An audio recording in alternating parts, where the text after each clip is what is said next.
The kitchen was burning, and Rose Campbell was running back inside. Flames licked up the wooden walls of High Ridge Ranch's cookhouse as 25 cowboys screamed at her to stop. But she didn't care. Her mother's cookbook was in there, the only thing she had left of her old life. She'd survived starvation, shame, and a Montana blizzard to get here. She wasn't about to lose the one piece of her past worth keeping. This is the story of how a desperate woman became the heart of the wildest ranch in Montana. Before I begin, I invite you to stay with me until the very end of this journey, and please comment below with your city so I can see how far Rose's story has traveled across the world. The blizzard hit High Ridge Ranch like God's own fury on that January evening in 1875. Rose Campbell felt it first as a whisper of ice against her cheek, then as a roar that swallowed the world whole. Wind tore at her threadbare coat, the same one she'd been wearing for 3 winters now, with its missing buttons and frayed hem that dragged in the snow. Her boots, more whole than leather, filled with freezing slush with every step. She'd wrapped her feet in newspaper that morning, but the Montana cold didn't care about her makeshift solutions. She could barely see 10 feet ahead.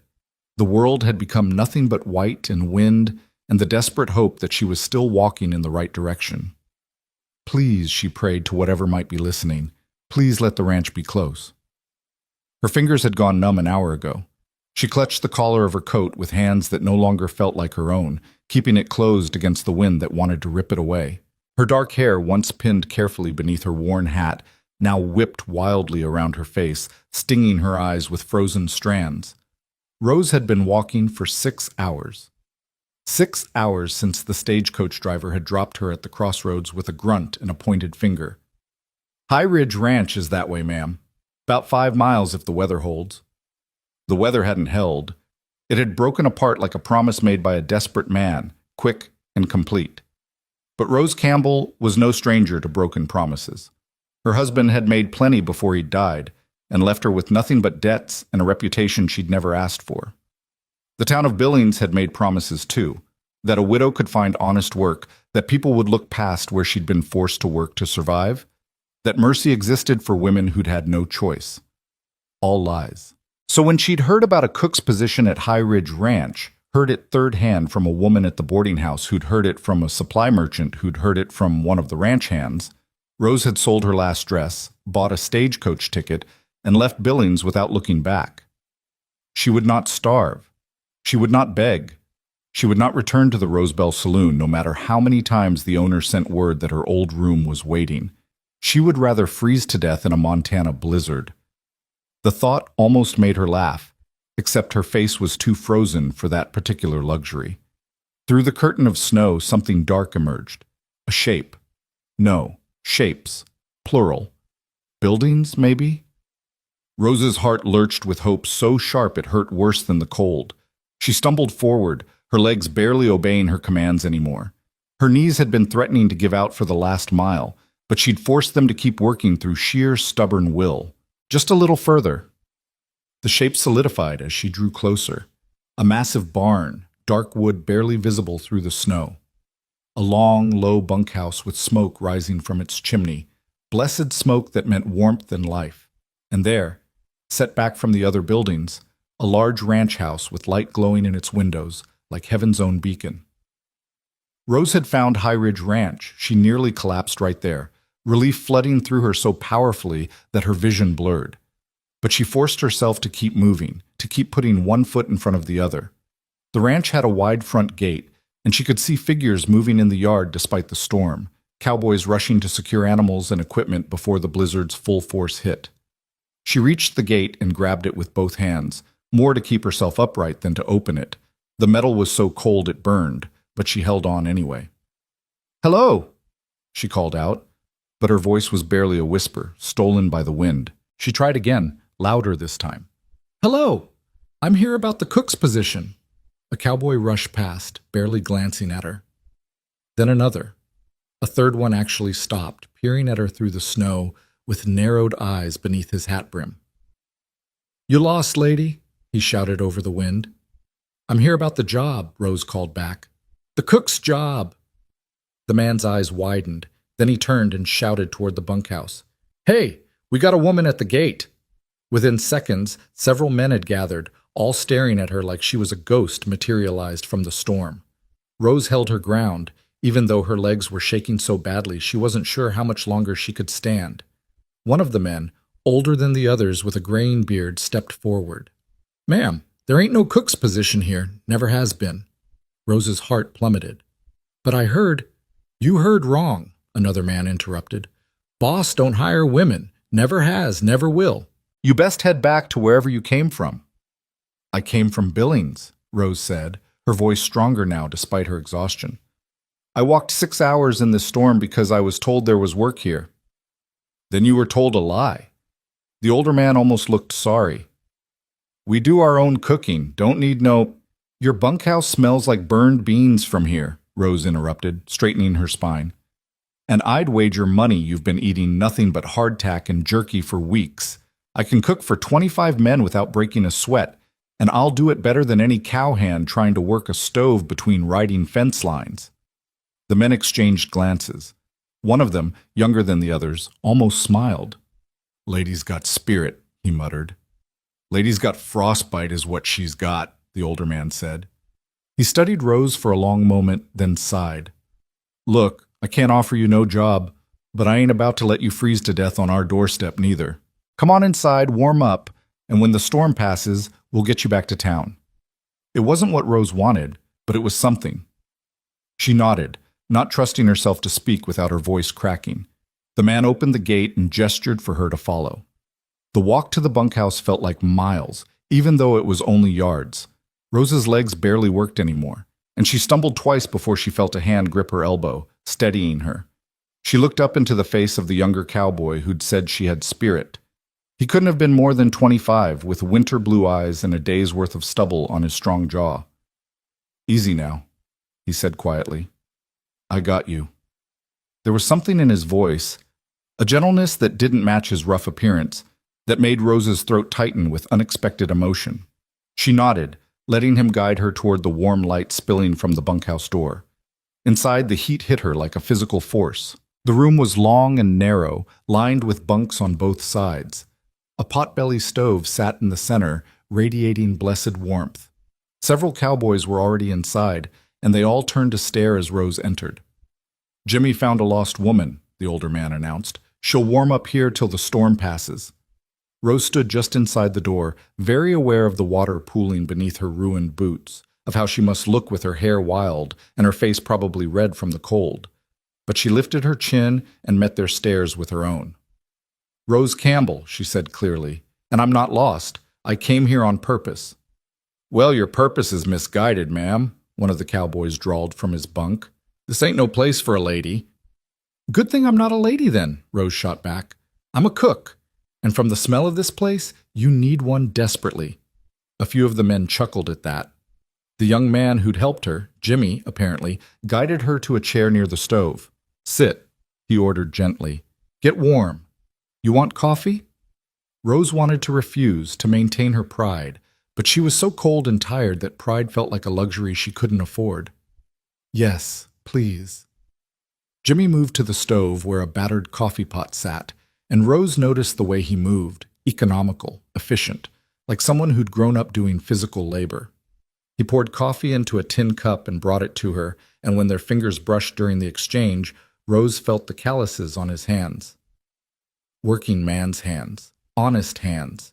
She wrapped her frozen fingers around the cup, savoring the warmth, and took a careful sip. The coffee was terrible, bitter and overboiled, but it was hot, and right now that was all that mattered. "So what's this about a cook's job?" Jimmy asked, crouching beside her chair. Up close, Rose could see that his eyes weren't just blue. They had flecks of gray in them, like a winter sky just before snow. "I heard in Billings that High Ridge Ranch was looking for a cook," Rose explained. "A woman at the boarding house said her brother's friend works here, and you needed someone who could handle feeding the whole crew." Jimmy's brow furrowed. "Who told you that?" "Martha Henley. Said her brother was Joe Henley?" Recognition flashed across Jimmy's face. "Joe left 2 months ago, headed to California." He stood up, rubbing his jaw. "I think I know what happened. Joe used to complain about the food all the time. Probably told his sister we needed a cook, and she heard we're hiring a cook." So there's no job. Rose's voice came out flatter than she intended. I didn't say that. Everyone turned to look at Jimmy in surprise, including Rose. What are you talking about? The older man demanded. Jimmy looked at Rose, then at the assembled cowboys. Look around, Hank. Really look. When's the last time anyone here ate something that wasn't burned, underseasoned, or hard enough to break teeth? We've been taking turns cooking, and every one of us is terrible at it. That don't mean— Let her prove it, Jimmy interrupted. She claims she can cook for 25 men? Let her cook tonight's supper. If it's good, we keep her. If it ain't, we send her back to Billings when the storm clears. Hank looked skeptical. The boss won't like it. The boss ain't here, Jimmy said. He went to Helena, won't be back for 3 days. By then, the men will have tasted her cooking. If it's good as she says, they'll fight him on sending her away. Rose's heart started to beat faster. This was a chance, a real chance. And if I can't cook as well as I claim? She asked. Jimmy's lips quirked in a small smile. Then I guess you'll have wasted our flour and our time. But something tells me you didn't walk 6 hours in a blizzard on a lie. He was right about that. Rose had never been a liar. Even when lying would have made her life easier, she'd stuck to the truth. It was one of the few things she had left that was truly hers. I'll do it, she said, setting down her coffee cup and starting to rise. Her legs wobbled, but she locked her knees and stayed upright. Where's the kitchen? Whoa, hold on. Jimmy put a hand on her shoulder, gently pushing her back into the chair. You need to warm up first. Get some feeling back in those fingers and toes. Kitchen ain't going anywhere. How much time do I have before you expect supper? Hank checked his pocket watch. Usually eat around 6. It's 4:30 now. Rose nodded. An hour and a half. It wasn't much time, but it would have to be enough. I'll need to see what supplies you have. I'll show you, Jimmy offered. But first you sit here and finish that coffee. Doctor's orders. You a doctor? Rose asked with a raised eyebrow. No, ma'am. Just a cowhand with common sense. He grinned, and the expression transformed his face from merely handsome to something that made Rose's stomach flutter in a way she hadn't felt in years. She looked away, focusing on her coffee. She couldn't afford distractions, not when she finally had a chance to prove herself. The other cowboys went back to their business, some playing cards, others mending tack or reading worn newspapers. But Rose felt their glances, their curiosity. Some looked skeptical, others amused. A few looked downright hostile, as if her mere presence was an insult.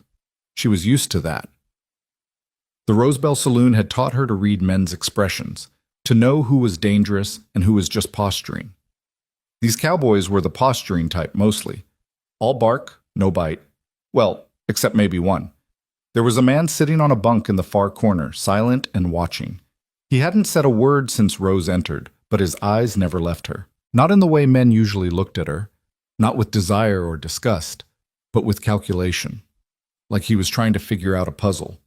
Rose met his stare evenly until he looked away first. Don't mind Carson, Jimmy said quietly, noticing the exchange. He don't trust easy. Neither do I, Rose replied. Jimmy studied her face for a moment, and Rose had the uncomfortable sensation that he was seeing more than she wanted to show. No, he said slowly. I don't imagine you do. They sat in silence while Rose finished her coffee. Gradually, feeling returned to her fingers and toes, accompanied by painful pins and needles that made her grit her teeth. Her face thawed too, and she became aware of just how windburned and raw her skin felt. She must look a fright. Not that it mattered. She hadn't come here to be admired. She'd come here to work. All right, she said, setting down the empty cup and standing.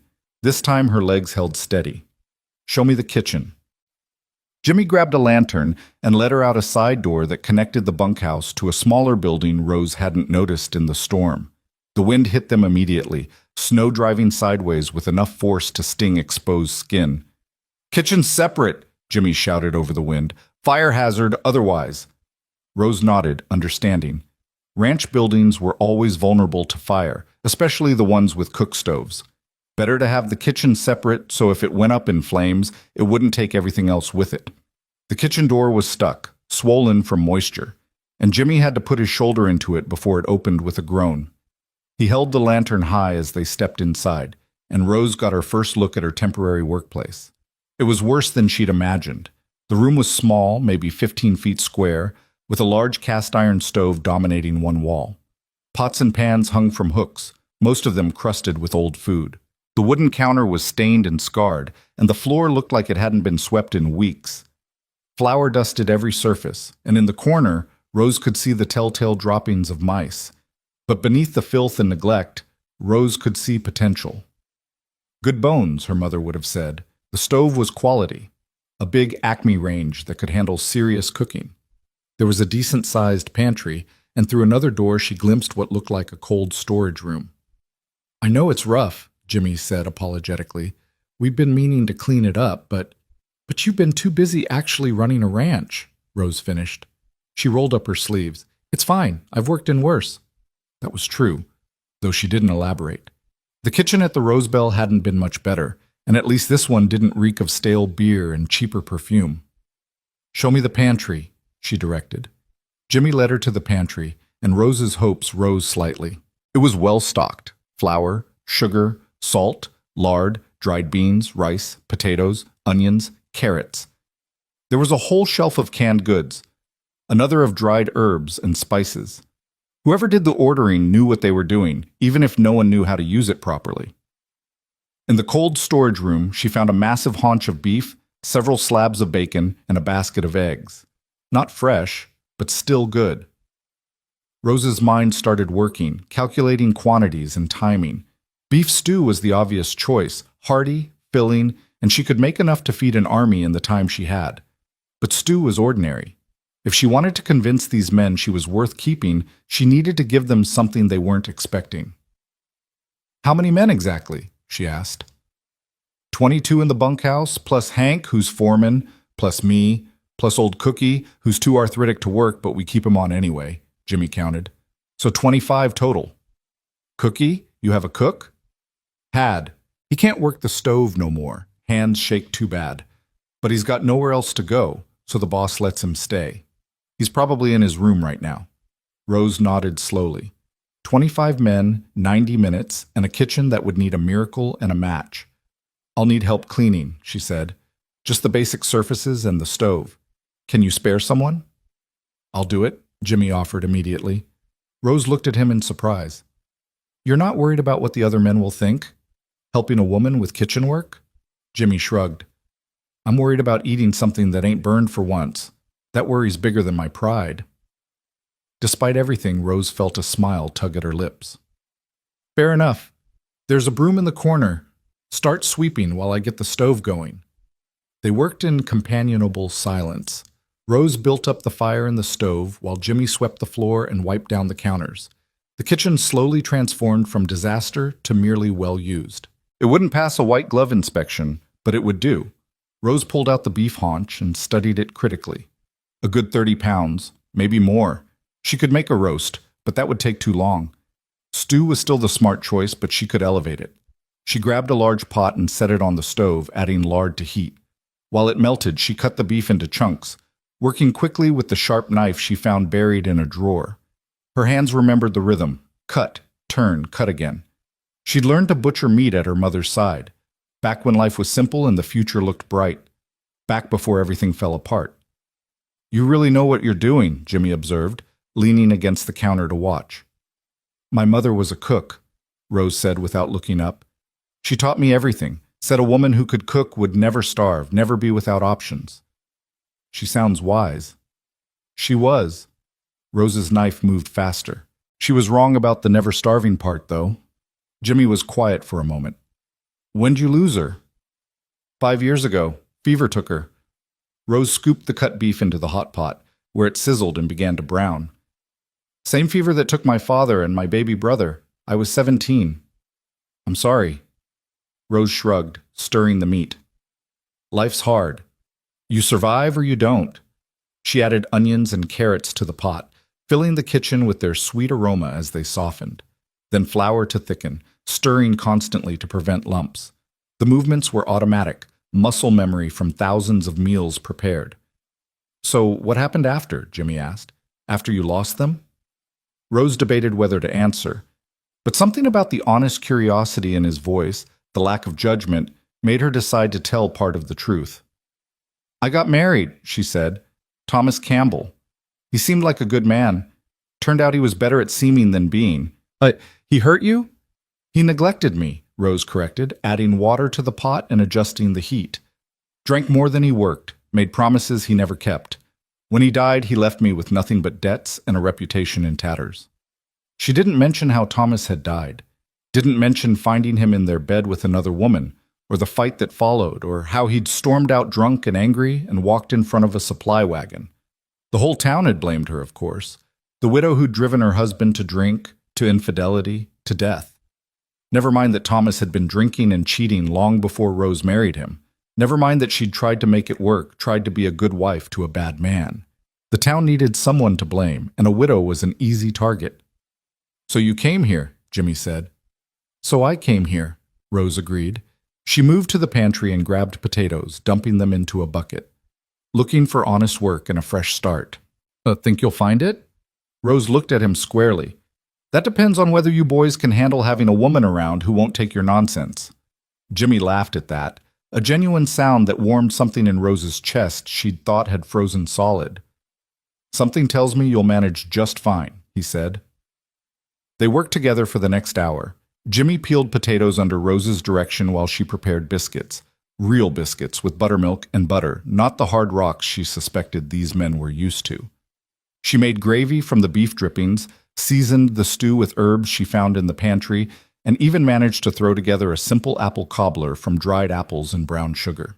By 6 o'clock, the kitchen smelled like heaven. Rose stood back and surveyed her work. The stew bubbled on the stove, rich and fragrant. The biscuits were golden brown and perfect. The cobbler cooled on the counter, steam still rising from its sugared top. It was good. She knew it was good. Now she just had to hope it was good enough. "I'll go tell the men," Jimmy said, but he paused at the door. "Rose?" She turned to look at him. "You got this," he said simply. "Whatever happens, you gave it your best shot. That's all anyone can ask." Rose nodded, not trusting herself to speak. There was something about this young cowboy's kindness that threatened to crack the armor she'd built around her heart. Jimmy left, and Rose was alone in the kitchen. She could hear the wind still howling outside, the blizzard showing no signs of stopping. She was trapped here, at least for tonight. Trapped with 25 men and one chance to prove she was worth keeping. She heard them coming before she saw them, boots stomping, voices calling out. The door burst open and cowboys filed in, shaking snow from their hats and coats. They crowded around the long table someone must have dragged in from somewhere, jostling for seats. Rose stood by the stove, ladle in hand, and waited. Hank was first in line. He held out his bowl without a word, and Rose filled it generously. He took one look at the stew, inhaled deeply, and his eyebrows rose. "Well, I'll be damned," he muttered. The second man got his bowl, then the third.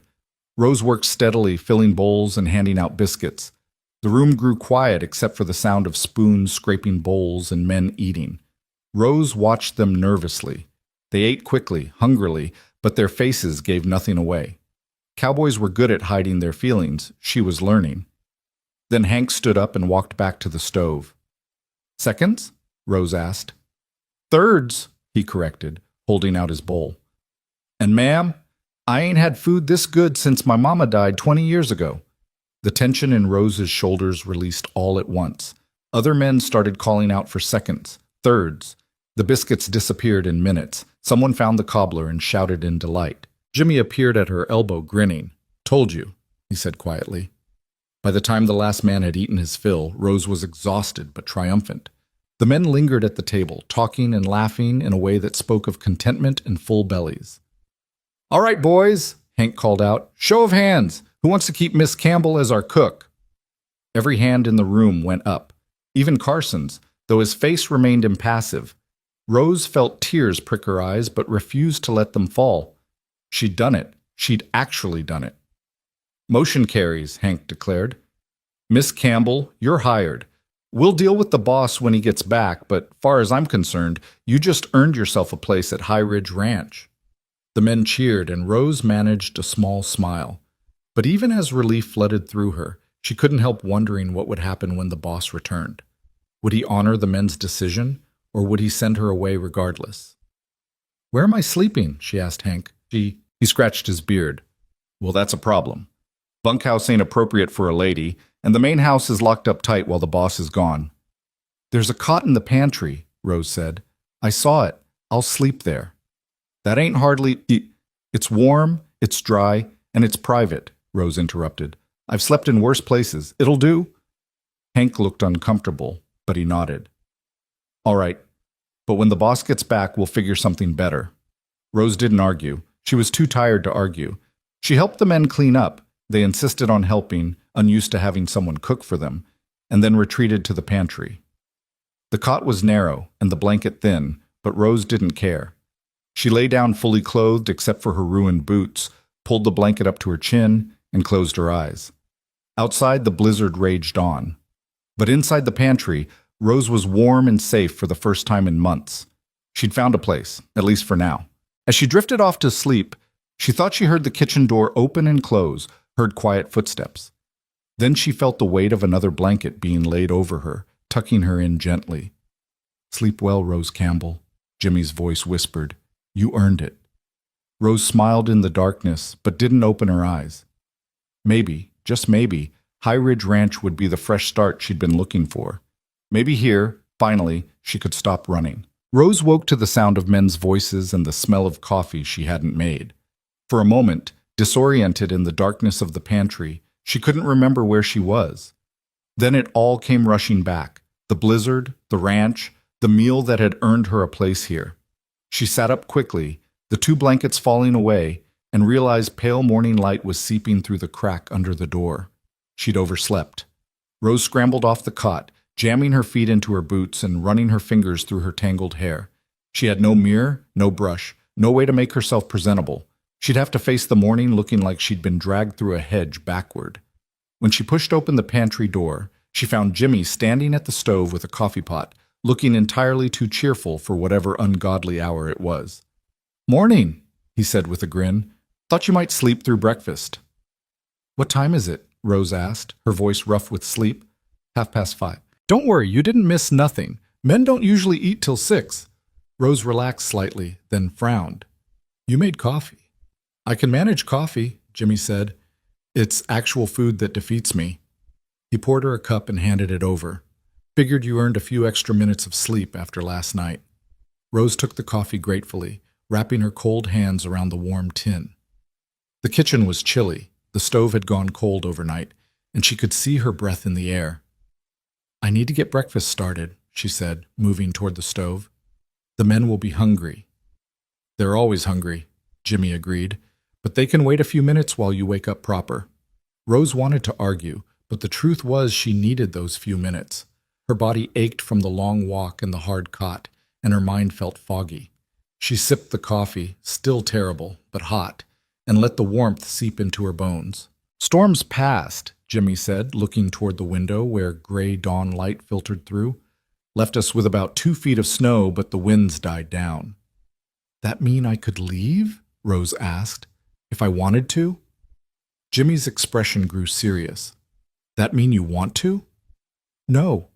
The word came out more forcefully than Rose intended. "No, I want to stay. I just wondered if I could leave, if things don't work out." "Things'll work out," Jimmy said with more confidence than Rose felt. "You'll see." Rose set down her coffee and moved to the stove, building up the fire with practiced efficiency. "Help me carry in some wood?" she asked. "I'll need a good supply to keep this going all day." They worked together in the pre-dawn quiet, hauling wood from the covered pile outside. The snow was deep, just as Jimmy had said, and pristine white in every direction. The world looked clean and new, like a fresh page waiting to be written on. By the time the men started filing in for breakfast, Rose had pancakes ready, real pancakes with syrup she'd made from brown sugar and water. She'd fried up bacon until it was crispy, scrambled 2 dozen eggs, and managed to bake another batch of biscuits because the men had devoured yesterday's supply. The Cowboys ate with the same enthusiasm as the night before, and Rose felt a small glow of satisfaction. This was something she was good at, something that mattered. Here, her skills had value. Here, she wasn't just the widow from the Rose Bell. She was the woman who could feed hungry men and make them grateful for it. After breakfast, Hank pulled her aside. "Miss Campbell," he said, looking uncomfortable. "We need to talk about arrangements." Rose's stomach tightened. "What kind of arrangements?" "Well, you can't keep sleeping in the pantry. It ain't right. And we need to figure out your wages, your duties, all that." He scratched his beard. "Problem is, I can't make them decisions. That's the boss's job." "When does he return?" "Day after tomorrow, most like, depending on the roads."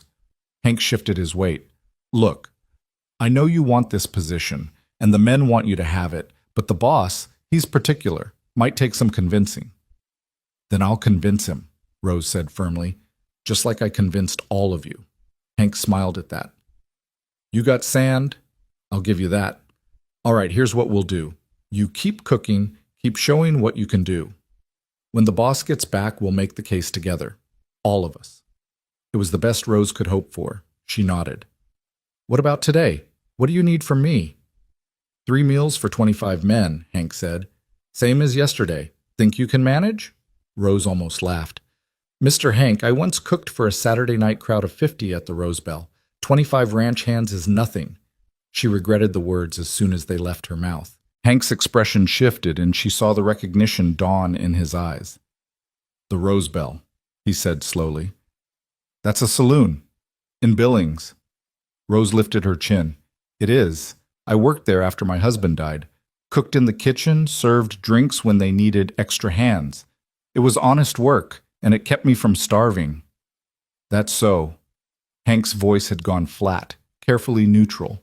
"Yes," Rose said, meeting his eyes. "That's so.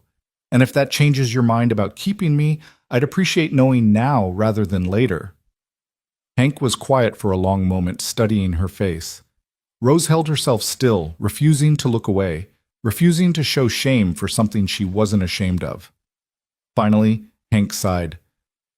"Miss Campbell, I don't care if you worked in a saloon or a church. You can cook, and that's what matters to me. But I'll be straight with you. Some of the men might care, and the boss might care even more." "Let them care," Rose said. "Won't change the fact that I make the best biscuits they've ever tasted." Despite himself, Hank chuckled. "No, I don't suppose it will." He tipped his hat to her. "Keep doing what you're doing, Miss Campbell. We'll handle the rest when it comes." The day settled into a rhythm. Rose cooked, cleaned, and organized the kitchen with single-minded focus. She scrubbed every surface until it shone, organized the pantry so she could find things easily, and even tackled the grease-stained pots that had been shoved into corners and forgotten. Jimmy helped when he could, between his regular duties.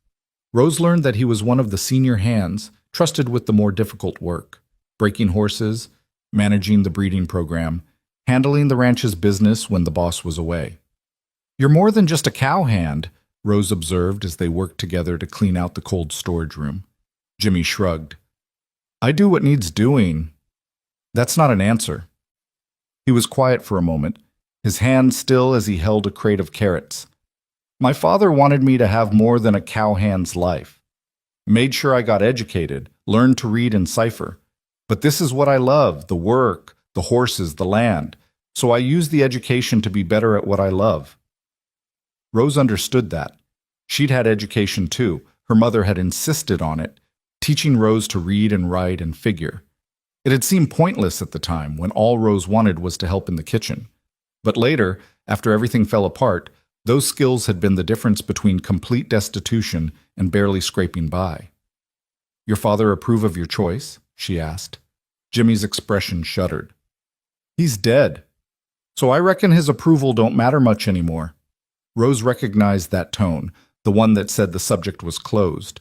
She nodded and went back to work, and after a moment Jimmy did too. Lunch was beef sandwiches with fresh bread Rose had managed to bake in the morning, served with pickles and the last of the apple cobbler. Dinner was fried chicken. She'd found a coop behind the kitchen and liberated several hens, with mashed potatoes, gravy, and green beans she'd discovered in the back of the pantry, canned from last summer's garden. The men ate like they'd never seen food before. Rose watched them from her station by the stove, ladling gravy and refilling plates, and felt something she hadn't felt in a long time. Useful. Valued. Needed. It was a dangerous feeling. She knew that. Getting attached to this place, to these people, would only make it hurt more when she had to leave. But she couldn't help it. For the first time since Thomas died, she felt like she belonged somewhere. That night, as she cleaned up after dinner, Carson approached her. He'd been the silent, watchful one, the man who hadn't said a word to her since she'd arrived. "Miss Campbell," he said, his voice rough like he didn't use it often. "Got something to say?" Rose turned to face him, wiping her hands on her apron. "I'm listening." "I was wrong about you," Carson said bluntly. "Thought you'd be trouble. Thought having a woman here would mess things up, make the men stupid and competitive." He paused. "But you got your head on straight. You work hard, don't complain, and you cook better than anyone I've known, so I'm sorry for judging you before I knew you." Rose was so surprised she almost dropped the plate she was holding. Thank you, Mr. Carson." "Just Carson." He shifted his weight, looking uncomfortable with the conversation. "Anyway, wanted you to know. Some of us are on your side, whatever the boss says." He left before Rose could respond, disappearing into the night. She stood there for a moment, plate in hand, feeling something warm bloom in her chest. She had allies, people who saw her value, who were willing to stand up for her. It was more than she'd had in a long time. Jimmy found her a few minutes later, still standing in the same spot. "You all right?" he asked. "Carson apologized to me," Rose said, still processing. "Actually apologized." Jimmy laughed. "That's high praise from Carson. Man don't apologize unless he means it." Rose set down the plate and turned to face Jimmy. "Why are you helping me? Really helping me, I mean. You don't know me. For all you know, I could be everything the others probably whisper about. A saloon girl looking for a meal ticket, a woman who will cause nothing but trouble." Jimmy was quiet for a moment, considering. Then he said, "You want the honest truth?" "Always." "Because I see myself in you," he said. "Someone trying to prove they're more than what people assume. Someone working twice as hard because they got something to prove." He met her eyes. "And because I think you deserve a chance. Same as anyone." Rose's throat tightened. "Jimmy, don't," he said gently. "Don't say nothing you might regret. Just take the help, Rose. Let someone be on your side for once." She nodded, not trusting herself to speak. Jimmy seemed to understand. He touched her shoulder briefly, a gesture of comfort, nothing more, and then left her to finish cleaning. That night, Rose lay on her cot with 2 blankets and a pillow someone had left outside the pantry door. The kitchen was warm from the day's cooking, and through the small window she could see stars scattered across the clear sky. Tomorrow would be another day of cooking, of proving herself. And the day after, the boss would return. Rose closed her eyes and tried not to think about what would happen then. She woke the next morning to the smell of smoke. Not the good smoke of a cooking fire, but the acrid, wrong smell of something burning that shouldn't be. Rose bolted upright, heart pounding, and threw open the pantry door. The kitchen was fine, no fire, no smoke, but the smell was stronger now and she could hear shouting from outside. Rose grabbed her coat and ran out into the pre-dawn darkness. Men were rushing toward the barn, and she could see flames licking up one side of the building, orange and terrible against the dark sky. "Fire!" someone was shouting. "Get the horses out!" Rose ran toward the chaos without thinking. The barn doors were open, and smoke was pouring out. Cowboys were leading terrified horses into the snow, fighting to control the panicked animals. "We need water!" Hank was shouting. "Buckets, now!" Rose spun and ran back to the kitchen, her mind racing. The pump was outside, but there were buckets in the cold storage. She grabbed as many as she could carry and ran back out, passing them to the nearest cowboy. "Form a line!" Hank was organizing. "Pump to the barn! Pass the buckets!" Rose found herself in the middle of the line, between Jimmy and another cowhand whose name she didn't know. Buckets came down the line, full going one direction, empty coming back. Her arms burned from the effort, and ice-cold water splashed her dress, soaking through to her skin. But she didn't stop. The fire was spreading, climbing toward the hayloft. If it reached the hay, the whole barn would go up like kindling. "It's no use!" someone shouted. "We can't stop it!" "Keep going!" Jimmy yelled back. "We save what we can!" Rose's hands were numb from the cold water, her shoulders screaming with exhaustion. But she kept passing buckets, kept moving, kept fighting. Then she heard it, a horse's scream from inside the barn. "There's still one in there!" a cowboy shouted, his face blackened with soot. Last stall in the back. I couldn't reach her. Forget it, Hank ordered. It's too dangerous. But Jimmy was already moving, dropping his bucket and running toward the barn entrance. Jimmy, no! Rose screamed. He didn't listen. He disappeared into the smoke, and Rose's heart stopped. She counted seconds. 10, 20, 30. He didn't come out. The other men kept working the bucket line, but Rose couldn't move. She stared at the barn entrance, willing Jimmy to appear, praying to a god she wasn't sure was listening. 40 seconds. 50. Then, through the smoke, she saw movement. Jimmy emerged, leading a terrified mare, his face covered with his bandana.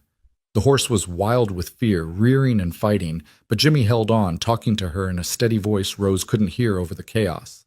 He got the mare clear of the barn and handed her off to another cowboy. Then he bent double, coughing violently, his whole body shaking.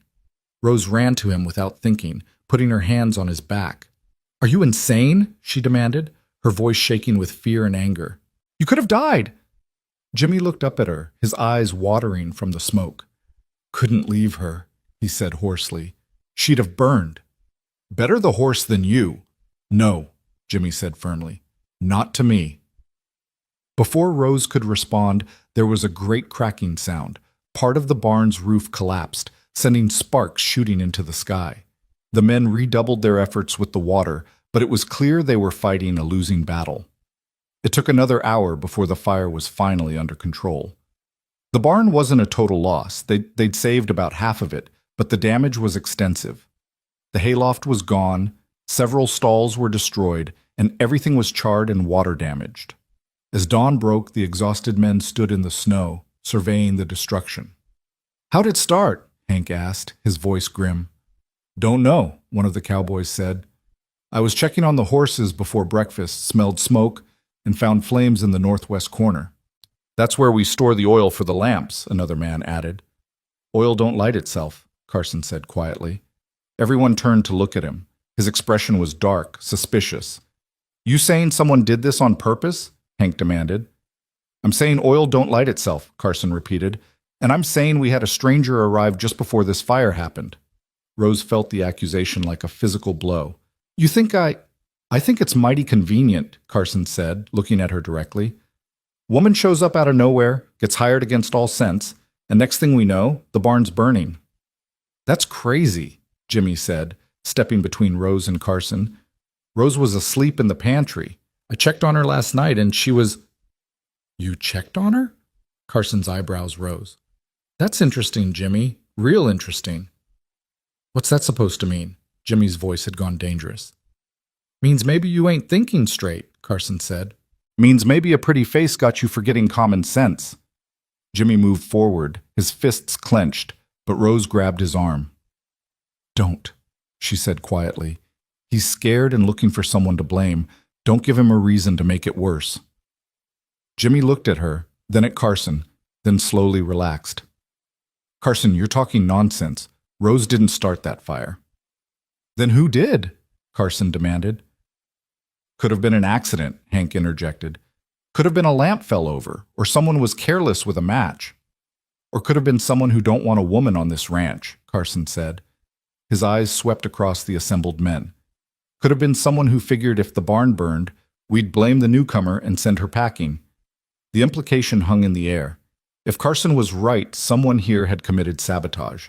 Someone had been willing to risk the horses, the barn, all of it, just to get rid of Rose. "This ain't getting us nowhere," Hank said finally. "What's done is done. We got work to do, horses to relocate, damage to assess, and somehow we got to keep this ranch running." He looked at Rose. "Miss Campbell, you get back to the kitchen. Men'll need feeding, especially after this." Rose nodded, grateful for something to do, somewhere to go where she wasn't the subject of suspicion and anger. She walked back to the kitchen alone, her wet dress freezing against her skin. Her hands were blistered from the bucket line, her shoulders aching, and her heart heavy. Someone had set that fire, and whether they'd meant to frame her or just scare her away, the result was the same. She was now under suspicion, her position at the ranch more precarious than ever. And the boss was due back today. Rose built up the fire in the stove and started breakfast with mechanical efficiency. Oatmeal today. Simple, filling, cheap. They'd need to conserve supplies if they had to rebuild the barn. She made coffee, strong and bitter, and set out what was left of yesterday's bread. The men came in slowly, exhausted and subdued. They ate in silence, the usual camaraderie gone. Rose felt their glances, their whispers. Some looked sympathetic, others looked suspicious. Carson didn't come to breakfast at all. Jimmy stayed close, positioning himself near the stove where he could watch both Rose and the door. His presence should have been comforting, but it only made things worse. Now the men were whispering about that too, about how Jimmy was protecting her, defending her, spending too much time in her company. "Let them talk," Jimmy said quietly when she mentioned it. "I don't care what they think." "You should," Rose said. "Your reputation?" "My reputation can handle it," Jimmy interrupted. "Can yours?" Rose laughed bitterly. "I don't have a reputation to protect. Not anymore." After breakfast, Rose threw herself into work. She scrubbed the kitchen until it gleamed, prepared bread dough for lunch, and started a large pot of soup that could feed the men throughout the day while they worked on the barn repairs. She was kneading dough when she heard horses approaching. Multiple horses moving fast. Rose's stomach dropped. She wiped her hands on her apron and moved to the window, peering out. 3 riders were coming up the road, and even from a distance, Rose could tell the lead rider was someone important. He sat his horse with authority, his posture straight and commanding. The boss. It had to be. Rose's mouth went dry. She watched as the riders approached the main house, as cowboys came running to take the horses, as Hank hurried forward to meet them. She couldn't hear what was being said, but she saw Hank gesturing toward the barn, saw the boss's reaction, anger, shock, saw him turn and look directly at the kitchen, at her. Rose stepped back from the window, her heart pounding. This was it. Whatever happened next would determine her future. She heard boots on the kitchen steps, heard the door open. Rose turned, straightening her spine, lifting her chin. The man who entered was not what she expected. He was young, maybe 30 at most, with dark hair and eyes that missed nothing, handsome in a sharp, dangerous way that made Rose think of wolves and winter storms. He wore fine clothes, though they were dusty from travel, and he moved with the easy confidence of someone who'd never questioned his right to command. But it was his eyes that caught Rose's attention. Winter blue eyes, shot through with gray. Eyes exactly like Jimmy's. "You must be the cook," the man said, his voice cool and measured. Rose found her voice. "Rose Campbell, sir. I am." "Ethan Stone," he said, studying her with an intensity that made her want to squirm. "And I understand you've been cooking for my men." His men, not the boss's men. His men. Rose's mind raced, putting pieces together. The education Jimmy had mentioned, the way he knew so much about the ranch's business, the authority he carried despite being just a cowhand. Jimmy wasn't just a cowhand at all. "Yes, sir," Rose managed. "I have." Without authorization, without proper vetting, without even a character reference. Ethan's voice remained calm, but Rose heard the steel beneath it. "Tell me, Miss Campbell, what made you think you could simply appear at my ranch and take a position without going through proper channels?" "I was told there was a job available," Rose said, keeping her voice steady. "I came prepared to work for it." "And you did, apparently. Impressed my men enough that they hired you on the spot." Ethan moved further into the kitchen, his eyes taking in every detail. The clean surfaces, the bread rising on the counter, the soup simmering on the stove. "Convenient timing, wouldn't you say?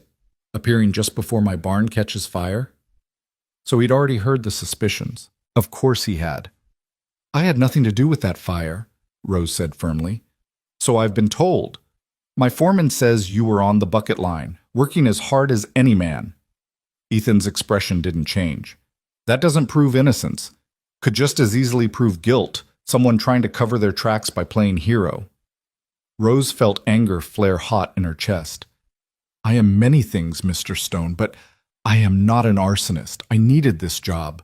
Why would I destroy the very place I was trying to make a home?" "Why indeed?" Ethan said softly. He moved to the stove, lifted the lid on the soup pot, inhaled. "Smells good." "It is good," Rose said. "Everything I make is good. Ask your men." "I have. They're quite enthusiastic about keeping you." Ethan replaced the lid and turned to face her fully. They also mentioned you worked at the Rosebell Saloon in Billings. There it was, the thing Rose had been waiting for. I did, she said, lifting her chin. I cooked there, sometimes served drinks. It was honest work, and I'm not ashamed of it. Honest work. Ethan's lips quirked in something that might have been amusement or disdain. The Rosebell has a certain reputation, Miss Campbell, not the kind of reputation I want associated with High Ridge Ranch. Then I suppose you should let me go, Rose said, her voice sharp. Send me back to Billings, back to the Rosebell, back to everything I was trying to escape. I'm sure your men will be thrilled to go back to burned beans and hard biscuits. Ethan studied her for a long moment. You've got fire in you. I'll give you that. Fire's useful in a kitchen, Rose shot back. Keeps things from freezing. To her surprise, Ethan laughed. A real laugh, not the cold, mocking sound she'd expected. My foreman was right. You do have sand. He sobered quickly. But that doesn't solve my problem. I can't have a woman of questionable background working on my ranch. It's not proper. Proper, Rose repeated. Mr. Stone, with all due respect, there's nothing proper about a ranch where grown men don't know how to cook a decent meal. There's nothing proper about letting good food go to waste because no one knows how to prepare it. And there's nothing proper about judging someone's worth based on where they had to work to survive. Ethan's expression hardened. You presume to lecture me about propriety? I presume to speak the truth, Rose said, something I suspect you don't hear often enough. The kitchen fell silent. Rose knew she'd crossed a line, knew she'd probably just guaranteed her dismissal, but she was tired of bowing and scraping, tired of apologizing for doing what she had to do to survive. If Ethan Stone was going to send her away, she'd at least leave with her dignity intact. Get out, Ethan said quietly. Rose's heart sank, but she nodded. Yes, sir, I'll gather my things. Not you, Ethan said, and Rose realized he was looking past her, toward the door. She turned and saw Jimmy standing there, his face a mask of barely controlled anger. You heard me, Ethan said to Jimmy. Get out. This is between me and Miss Campbell. Like hell it is, Jimmy said, stepping into the kitchen. You can't just... I can do whatever I want, Ethan interrupted, his voice cold. This is my ranch, or have you forgotten that while you were playing cowhand? Jimmy flinched like he'd been struck. I haven't forgotten anything. Haven't you? Ethan moved toward his brother, because that's what they were, Rose realized, brothers, not just employer and employee. You hired this woman without authorization. You vouched for her without knowing anything about her background. You've been spending time alone with her, defending her, making the men think there's something between you. There's nothing. Don't lie to me. Ethan's composure cracked, showing the anger beneath. I can see it in how you look at her, how you position yourself between her and anyone who might threaten her. You've compromised yourself, and worse, you've compromised this ranch. Jimmy's hands clenched into fists. I gave her a chance, that's all. A chance to prove she could do the work. And she did the work, Ethan acknowledged. She did it well, from what I hear. But that doesn't change the facts. She worked in a saloon. She has no references. And she appeared just before my barn burned down. She didn't start that fire, Jimmy said fiercely. You don't know that. Yes, I do. Jimmy stepped closer to his brother. I know because I know her. I know her character, her integrity. She's not capable of something like that. You've known her 2 days, Ethan said. 2 days, and you're ready to stake your reputation on her innocence? Yes. The simple certainty in Jimmy's voice made Rose's throat tight. No one had ever defended her like this, had ever believed in her so completely. Ethan shook his head. Then you're a fool. Maybe, Jimmy said, but I'd rather be a fool who gives people chances than a cynic who sees threats everywhere. The words hung between them, heavy with meaning beyond the immediate argument. Rose sensed old wounds here, old conflicts being played out in a new context. That's always been your problem, Ethan said quietly. You see the best in people, even when they don't deserve it. And you see the worst, Jimmy countered, even when they're trying to do better. Ethan turned away, his shoulders tight with tension. This isn't about philosophy. This is about practical reality. I can't keep her here. Why not? Jimmy demanded. Because Ethan stopped, seemed to struggle with something. Because it's not safe. That brought Jimmy up short. Not safe? What are you talking about? But Ethan shook his head. It doesn't matter. The decision is made.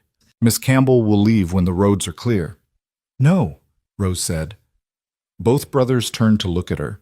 She'd been silent during their argument, letting them hash out whatever family drama was playing beneath the surface. But enough was enough. No? Ethan repeated, his eyebrows raised. I'm not leaving, Rose said.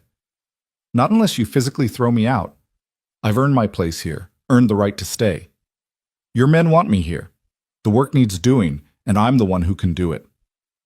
Miss Campbell. No, Rose interrupted. You listen to me now, Mr. Stone. I don't know what your problem is, whether it's really about my background or about your brother's judgment or about something else entirely. But I know this. I am a good cook, I work hard, I don't cause trouble, and I deserve a chance to prove I can be more than my past.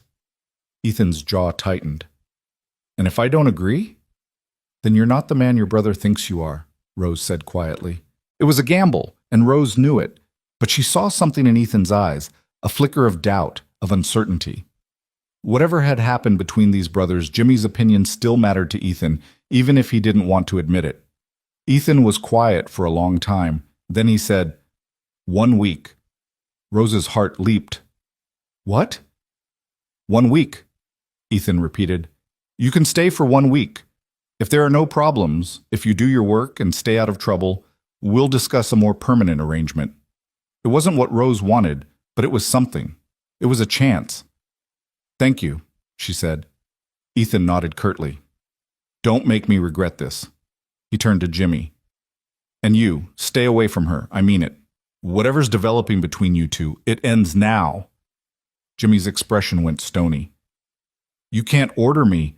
I can, and I am, Ethan said. You want her to stay? Then you keep your distance, that's the condition. He left before either of them could respond, the kitchen door slamming behind him. Rose and Jimmy stood in silence, the weight of Ethan's ultimatum hanging between them. I'm sorry, Jimmy said finally, about all of this, about him. Don't apologize for your brother, Rose said. He's just trying to protect his ranch. He's trying to protect me, Jimmy corrected, from making what he considers a mistake. Rose looked at him sharply. Am I a mistake? No, Jimmy said immediately. No, Rose, you're not. But Ethan, he's got his reasons for being careful, for not trusting easy. What reasons? Jimmy shook his head. Not my story to tell. He moved toward the door, then paused. 1 week. We'll make it work.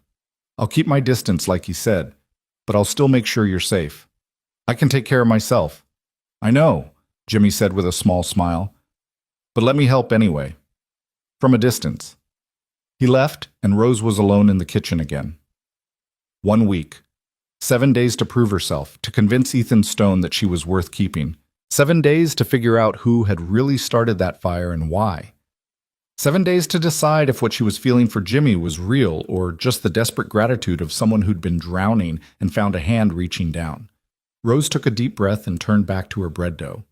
1 week would have to be enough. The bread dough was soft beneath Rose's hands, yielding and warm from the heat of the kitchen. She kneaded it with more force than necessary, working out the tension that had coiled in her shoulders since Ethan Stone's ultimatum. 1 week, 7 days to prove she belonged here, while staying away from the one person who'd shown her genuine kindness. She shaped the dough into loaves and set them to rise, then turned her attention to lunch. The men would be hungry after working on the barn repairs all morning. She decided on roasted chicken. There were still several birds in the coop, with root vegetables and the fresh bread once it was ready. As she worked, Rose's mind churned. Someone had set that fire. Someone who either wanted to frame her or scare her away. The question was who, and more importantly, why? What threat did a cook pose to anyone on this ranch? Unless it wasn't about her at all. Unless the fire had a different purpose entirely, and she was just convenient scapegoat. Rose was sliding the chickens into the oven when she heard voices outside. Raised, angry voices. She moved to the window and saw Ethan and Hank standing near the burned barn, deep in heated conversation. She couldn't make out the words, but their body language spoke volumes. Hank was gesturing emphatically, his face red. Ethan stood rigid, his arms crossed. The argument went on for several minutes before Ethan finally threw up his hands and stalked away toward the main house. Hank stood there for a moment, then turned and walked directly toward the kitchen. Rose stepped back from the window and busied herself with stirring the vegetables, trying to look like she hadn't been watching. Hank came in without knocking, his expression stormy. "Miss Campbell," he said without preamble, "I need to ask you something, and I need you to be straight with me." Rose set down her spoon. "All right. Did you and Jimmy... Is there something between you two?" The question caught Rose off guard. "I don't see how that's your business." "It's my business when it affects this ranch," Hank said. "The boss is convinced Jimmy's judgment is compromised. Says that's why he hired you without proper consideration." "Jimmy hired me because I could cook," Rose said firmly, "because your men were eating garbage and someone needed to fix that." "Maybe so, but the boss sees it different." Hank sighed, pulling out a chair and sitting down heavily. "Look, I don't care if you two are sweet on each other. What I care about is keeping this ranch running smooth. And right now, nothing's smooth." Rose joined him at the table, wiping her hands on her apron. "What did Ethan say to you?" "Just now, outside?" Hank hesitated, then seemed to decide she deserved the truth. "He wants me to watch you. Says if there's any sign of trouble, anything at all, you're gone immediately. No second chances." "I see." Rose kept her voice level, though her heart was sinking. "And what did you tell him?" "Told him he was being a damn fool," Hank said bluntly. "Told him we need you, that the men are happier and better fed than they've been in months. Told him firing you over suspicions and rumors would be the worst decision he could make." "I take it he disagreed." "He told me to mind my own business and do my job." Hank's jaw tightened. 20 years I've worked for the Stone family. 20 years, and he talks to me like I'm some greenhorn who don't know nothing." Rose heard the hurt beneath the anger. "He's afraid," she said quietly. Hank looked at her sharply. "What makes you say that?" "I saw it in his eyes when he talked about safety, when he said it wasn't safe for me to be here." Rose leaned forward. "What's he afraid of, Hank? What happened that's got him so spooked?" Hank was quiet for a long time, staring at his weathered hands. Finally he said, "It ain't my place to tell you the whole story, but I'll say this much. Ethan's got cause to be careful about who he trusts, about who gets close to this family, because someone hurt them before." It wasn't a question, and Hank didn't treat it like one. I.e., someone they trusted, someone they let get close. It ended bad, real bad. And Ethan, he blames himself for not seeing it coming. Rose's mind raced, connecting pieces. Jimmy doesn't blame him. No, Hank agreed. Jimmy's got a more forgiving nature. Always has. But that just makes Ethan more determined to protect him, even if it means protecting him from himself. From making the same mistake again, Rose said slowly. From trusting the wrong person. From trusting someone like you, Hank said, not unkindly. A woman who shows up out of nowhere, with a questionable past right when trouble starts. You can see how it looks. Rose nodded. She could see it, even if she didn't like it. I'm not here to hurt anyone. I just need work. A place to belong. May I believe you, Hank said. And I think, deep down, Ethan believes you too. But belief ain't enough when you're trying to protect someone you love. Fear's stronger than belief, especially when you got history backing it up. So what do I do? Rose asked. How do I prove I'm trustworthy when trust itself is the problem? You do exactly what you've been doing, Hank said, standing up. You work hard, keep your head down, and give him no cause for complaint. Time's the only thing that builds real trust. And maybe, if you're lucky, something will happen to prove you ain't the threat he thinks you are. After Hank left, Rose returned to her cooking with a heavy heart. She understood Ethan's position better now, but understanding didn't make it easier. She was trapped in a situation where no amount of good work could overcome the fear that drove his decisions. The men came in for lunch in shifts, some staying to work on the barn, while others ate. They were subdued, the usual banter missing. Rose caught whispered conversations that stopped when she got too close, saw the way some of them looked at her, not with hostility, but with pity. They knew. They knew Ethan had given her a week, knew she was living on borrowed time. Jimmy came in with the last group, carefully avoiding her eyes. He sat at the far end of the table and ate quickly, mechanically. Rose wanted to go to him, to tell him it was all right, that she understood why he had to keep his distance. But that would only make things worse. So she stayed by the stove and ladled food onto plates and pretended her heart wasn't breaking. After lunch, Rose decided to tackle the cold storage room. It needed a thorough cleaning, and the physical work would give her something to focus on besides her troubles. She was scrubbing shelves when she heard footsteps behind her. "Need some help?" Rose turned to find one of the younger cowboys standing in the doorway. She recognized him. His name was Danny, and he couldn't have been more than 19. "I can manage," Rose said. "Don't you have barn work?" "Hank gave me a break, said I was getting in the way more than helping." Danny stepped into the cold storage room, looking around. "This place is a mess. When's the last time anyone cleaned it proper?" "Based on the dust?" "Years." Rose wrung out her rag and moved to the next shelf. "But you don't need to help. I know Ethan wants people to keep their distance." "The boss can want whatever he likes," Danny said, grabbing a rag. "Don't mean I have to follow orders I think are stupid." Rose almost smiled. "Careful. That kind of talk could get you in trouble." "I'm always in trouble. Might as well be for a good cause." Danny started wiping down the opposite wall. "Besides, you saved my horse, remember? The mare Jimmy pulled out of the barn? That was mine. Sweet girl, I call her. Had her since she was a foal."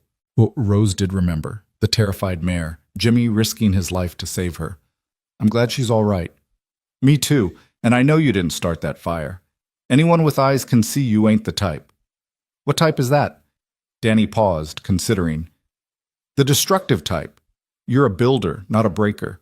Everything you touch, you make better. The kitchen, the food, even the way the men act.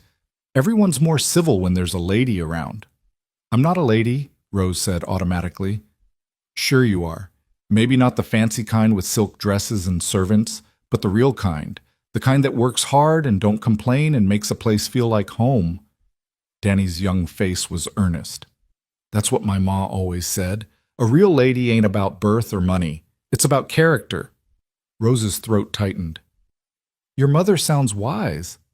"She was. She died when I was 12. Danny went back to his cleaning. "I remember she used to say that home ain't a place, it's a feeling. And you've given us that feeling, Miss Campbell. First time since I came to this ranch 3 years ago." They worked in companionable silence after that, and Rose found herself grateful for Danny's uncomplicated kindness. He didn't want anything from her, didn't have an agenda. He was just a young man who missed his mother and appreciated good cooking. When the cold storage room was cleaned, Danny helped her reorganize the supplies, putting the oldest items in front so they'd be used first. They were almost done when Rose noticed something odd. "Danny, when did you last see oil for the lamps?" Danny looked up from the crate he was moving. "Oil? Why?" "Someone said the fire started near where you store the lamp oil, but I don't see any in here." Rose gestured around the cold storage room. "This is where supplies are kept, right?" "Yeah, but we don't keep oil in here. Too dangerous. If it leaked, could contaminate the food." Danny straightened up, frowning. "We keep it in the small shed behind the barn. Always have." Rose's heart started beating faster. So there shouldn't have been any oil in the barn at all. Not unless someone brought it there for a reason. Danny's eyes widened as he understood. "Miss Campbell, if there was oil in that barn, someone put it there on purpose. Or someone lied about it being there at all," Rose said slowly. "To make it seem like an accident when it was really arson." Danny looked scared now. "We need to tell Hank, tell the boss." "And say what? That we noticed oil that shouldn't have been there isn't in the cold storage? They'll say we're making things up, trying to shift blame." Rose shook her head. "We need proof." "Proof of what?" "Proof of who really started that fire." Rose's mind was racing. "Danny, who told everyone the fire started near the oil?" Danny thought for a moment. "I don't rightly remember. There was so much confusion. Everyone shouting. Could have been anyone." "Think. It's important." Danny's brow furrowed with concentration. "I was helping with the horses, so I wasn't in the first group that fought the fire. But when I came running up, someone was yelling about the oil, about how it was feeding the flames. I think it was red." Red Callahan. Rose knew that name. Red was the hand who'd spread rumors about her working at the Rosebell, the one Jimmy had knocked down and expelled from the ranch, or supposedly expelled. Danny, is Red still here? No, ma'am. He left right after that fight with Jimmy, took his wages, and rode out. When exactly? The morning before the fire. Danny's expression changed as he realized what Rose was implying. But that don't make sense. If he left before the fire, he couldn't have started it. Unless he didn't really leave, Rose said. Unless he just pretended to leave and then came back to cause trouble. Why would he do that? Rose had several theories, none of them comforting. Revenge against Jimmy for humiliating him. Revenge against Rose for being the cause of that humiliation. Or maybe someone had paid him to cause problems, to make Rose look suspicious. But she kept those thoughts to herself. I don't know, but I'm going to find out. How? Rose considered. She had 1 week to prove herself trustworthy. 1 week before Ethan would likely send her away, convinced she was more trouble than she was worth. She could spend that week cooking and cleaning and hoping for the best, or she could take matters into her own hands. I need to search the bunkhouse, Rose said. If Red came back to start that fire, he might have left evidence, something that proves he was here. Danny looked doubtful. The men are in and out all day. You'd be caught for sure. Not if I go at night, after everyone's asleep. Miss Campbell, that's crazy. If the boss finds out, he won't, because you're not going to tell him. Rose looked Danny in the eye. You said you believe I'm innocent. Here's your chance to help prove it. Danny shifted uncomfortably. I want to help, but nothing. Either you believe me or you don't. Rose softened her tone. I'm not asking you to lie or take risks. Just don't say anything about our conversation. Can you do that? After a long moment, Danny nodded. All right. But Miss Campbell, be careful. If someone did set that fire on purpose, they might not be done causing trouble. Rose had already considered that possibility. Whoever had started the fire had wanted one of two things, either to frame her or to frighten her away. The first hadn't worked. Ethan was suspicious, but hadn't outright accused her. So if she was right about this, the culprit might try again. She'd just have to make sure she was ready. The rest of the day passed in a blur of work. Rose prepared dinner, venison stew with dumplings, using meat from the ranch's stores, and watched the men eat. She was looking for signs now, studying faces and behavior. Who seemed nervous? Who avoided her eyes? Who watched her too closely? Carson was his usual taciturn self, eating steadily without comment. Hank looked tired, the weight of the day's conflict showing in his lined face. Several of the younger hands joked and laughed, seemingly unconcerned with the tension swirling around them. And Jimmy sat at the far end of the table, honoring his brother's demand to keep his distance, though his eyes kept straying to Rose when he thought no one was looking. Ethan didn't come to dinner. Rose suspected he was taking his meals in the main house, avoiding both her and the men who'd voiced their support for keeping her. After dinner, Rose cleaned the kitchen with meticulous care.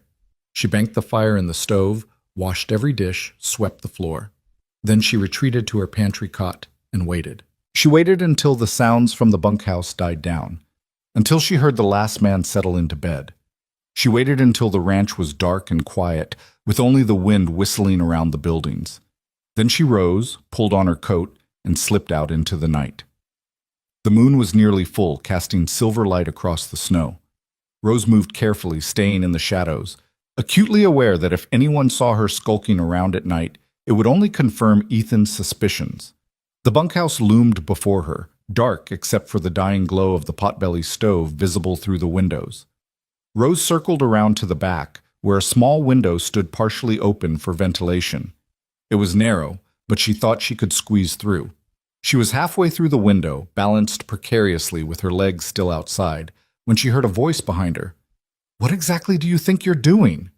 Rose's heart stopped. She knew that voice. Slowly, awkwardly, she pulled herself back out of the window and turned to find Ethan Stone standing in the shadows, his arms crossed, and his expression utterly unreadable. "Mr. Stone," Rose said, trying to keep her voice steady, "I can explain." "I'm sure you can. The question is whether I'll believe you." Ethan stepped into the moonlight, and Rose saw he was fully dressed, despite the late hour. "You have 10 seconds to tell me why I shouldn't throw you off this ranch right now." Rose's mind raced. She could lie, make up some excuse about why she was breaking into the bunkhouse in the middle of the night. But lies had a way of unraveling, and she had the distinct impression that Ethan Stone was very good at spotting them. So she told the truth. "I'm looking for evidence," she said. "Evidence that Red Callahan came back after he left and started that fire." Ethan's expression didn't change. Based on what? Based on the fact that there shouldn't have been lamp oil in the barn where the fire started. Based on the fact that Red was the one who told everyone the oil caused the fire, even though he supposedly left the ranch before it happened. Rose took a step forward. Based on the fact that someone is trying to make me look guilty, and I'm going to find out who. By breaking into my men's quarters. By searching for proof, Rose corrected. Something Red might have left behind. A bottle of oil, matches, anything that shows he was here when he claimed to be gone. Ethan was quiet for a long moment, studying her. "You realize how this looks. You sneaking around at night, invading the men's privacy." "I realize how it looks," Rose said. "I also realize I have 1 week to prove I'm trustworthy, and sitting quietly in my pantry isn't going to accomplish that." "So you decided to prove your trustworthiness by doing something completely untrustworthy." "I decided to prove my innocence by finding the truth." Rose lifted her chin. "You can throw me out for it if you want, but at least I'll know I tried." Ethan stared at her for what felt like an eternity. Then, to Rose's complete shock, he said, "Which bunk was Red's?" Rose blinked. "What? Which bunk did Red Callahan sleep in?" Ethan spoke slowly, like he was addressing someone simple. "If we're going to search, we should probably know where to look." "We? You think I'm going to let you stumble around in there in the dark, waking my men and causing chaos?" Ethan moved to the window. "I know this bunkhouse like the back of my hand. I can get us in and out without anyone knowing." Rose couldn't quite believe what she was hearing. "You're going to help me?" "I'm going to find out the truth," Ethan corrected. "If that helps you in the process, so be it. But if we find evidence that you're involved in this, you're gone. Understood?" "Understood." Ethan boosted himself through the window with an ease that spoke of practice. He'd clearly done this before. Rose followed, and this time, when she got stuck halfway, Ethan grabbed her arms and pulled her through. Inside, the bunkhouse was dark except for the faint glow from the stove. Rose could hear men breathing, snoring, the soft sounds of sleep all around them. Ethan put a finger to his lips and gestured for her to follow. They moved like ghosts between the rows of bunks. Ethan led her to the far corner, to an empty bunk with a thin mattress and a footlocker beneath it. Red's bunk. Ethan knelt and opened the footlocker carefully, mindful of the hinges that might squeak. Inside was mostly empty. Red had taken his belongings when he'd left. But Ethan felt along the bottom and sides, checking for anything hidden. Nothing. Rose felt disappointment settle heavy in her stomach. She'd been so sure they'd find something. But Ethan wasn't done. He felt along the bunk frame, checking the joints and corners. Then he lifted the mattress and ran his hands along the ropes that supported it. His fingers stopped. He looked at Rose, then carefully worked something free from where it had been wedged between the rope and the frame. It was a small glass bottle, empty but still reeking of lamp oil. Rose's breath caught. Evidence. Actual evidence that Red had been involved. But Ethan was frowning. He held the bottle up to the faint light, examining it closely. Then he set it aside and kept searching. He found a box of matches tucked into a gap in the wooden frame. And then, wrapped in a piece of cloth and hidden in the very corner of the bunk, he found something that made him go very still. Money. A thick roll of bills, more than a ranch hand would see in months of work. Ethan sat back on his heels, staring at the money. Rose crouched beside him, her mind reeling. "Payment," she whispered. "Someone paid him to start that fire. Or to do something else," Ethan said quietly. "The fire might have been a separate plan, or it might have been the goal all along." He looked at her. "Either way, you were right. Red was involved, and he didn't act alone." "Who would pay him to burn your barn?" Rose asked. Ethan's expression was grim. "That's the question, isn't it?" He carefully returned everything to its hiding place, exactly as they'd found it. We can't let on that we know. If whoever hired Red realizes we're onto them, they'll disappear, or worse. What could be worse than arson? Ethan stood, pulling Rose to her feet. You'd be surprised what people are capable of when they're desperate or angry enough. They made their way back to the window, moving carefully through the sleeping men. Rose was almost there when her foot caught on something, a boot left carelessly by a bunk. She stumbled, catching herself on the bunk frame. The man in the bunk stirred, mumbling. Rose froze, her heart pounding so hard she was sure everyone could hear it. Ethan's hand closed around her wrist, steadying her. He waited until the man settled back into sleep, then guided Rose the rest of the way to the window. They climbed out into the cold night air, and Rose realized she was shaking. Whether from fear or cold or the adrenaline of nearly being caught, she wasn't sure. That was too close, Ethan said, his voice low. But we found something. We found proof. We found questions, Ethan corrected. Proof of Red's involvement, yes, but no proof of who hired him or why. He turned to look at her fully. And no proof of your innocence, beyond the obvious fact that you wouldn't search for evidence if you were guilty. Is that enough? Rose asked. Enough for you to trust me? Ethan was quiet for a moment. I don't trust easily, Miss Campbell. I have my reasons, as I'm sure Hank told you. He mentioned something happened, something that made you cautious. Cautious, Ethan repeated with a bitter laugh. That's a kind word for it. Paranoid would be more accurate. He started walking, and Rose fell into step beside him. 3 years ago, I trusted someone. Brought them into my family, into my home. They seemed perfect, kind, honest, hardworking. What happened? They stole everything they could carry and tried to burn down the main house when they left. Ethan's voice was flat, emotionless. Jimmy was inside. He nearly died from the smoke before I got him out. Rose's hand flew to her mouth. Oh, God. The person I trusted, the one I'd vouched for and defended, had been planning it for months, using my trust, Jimmy's affection, to get close enough to hurt us. Ethan stopped walking, his shoulders rigid. So you'll forgive me if I see parallels. A stranger appearing out of nowhere, winning over the men, getting close to my brother, and then fire. I'm not that person, Rose said fiercely. I'm not here to hurt anyone. So you say, and maybe I even believe you. Ethan looked at her. But believing isn't the same as trusting. Trust has to be earned, and it takes more than a few days and some good cooking. What does it take? Time, consistency, proof that you are who you claim to be through action, not words. Ethan resumed walking. Finding that evidence tonight was a start. Shows you're willing to fight for the truth, even at risk to yourself.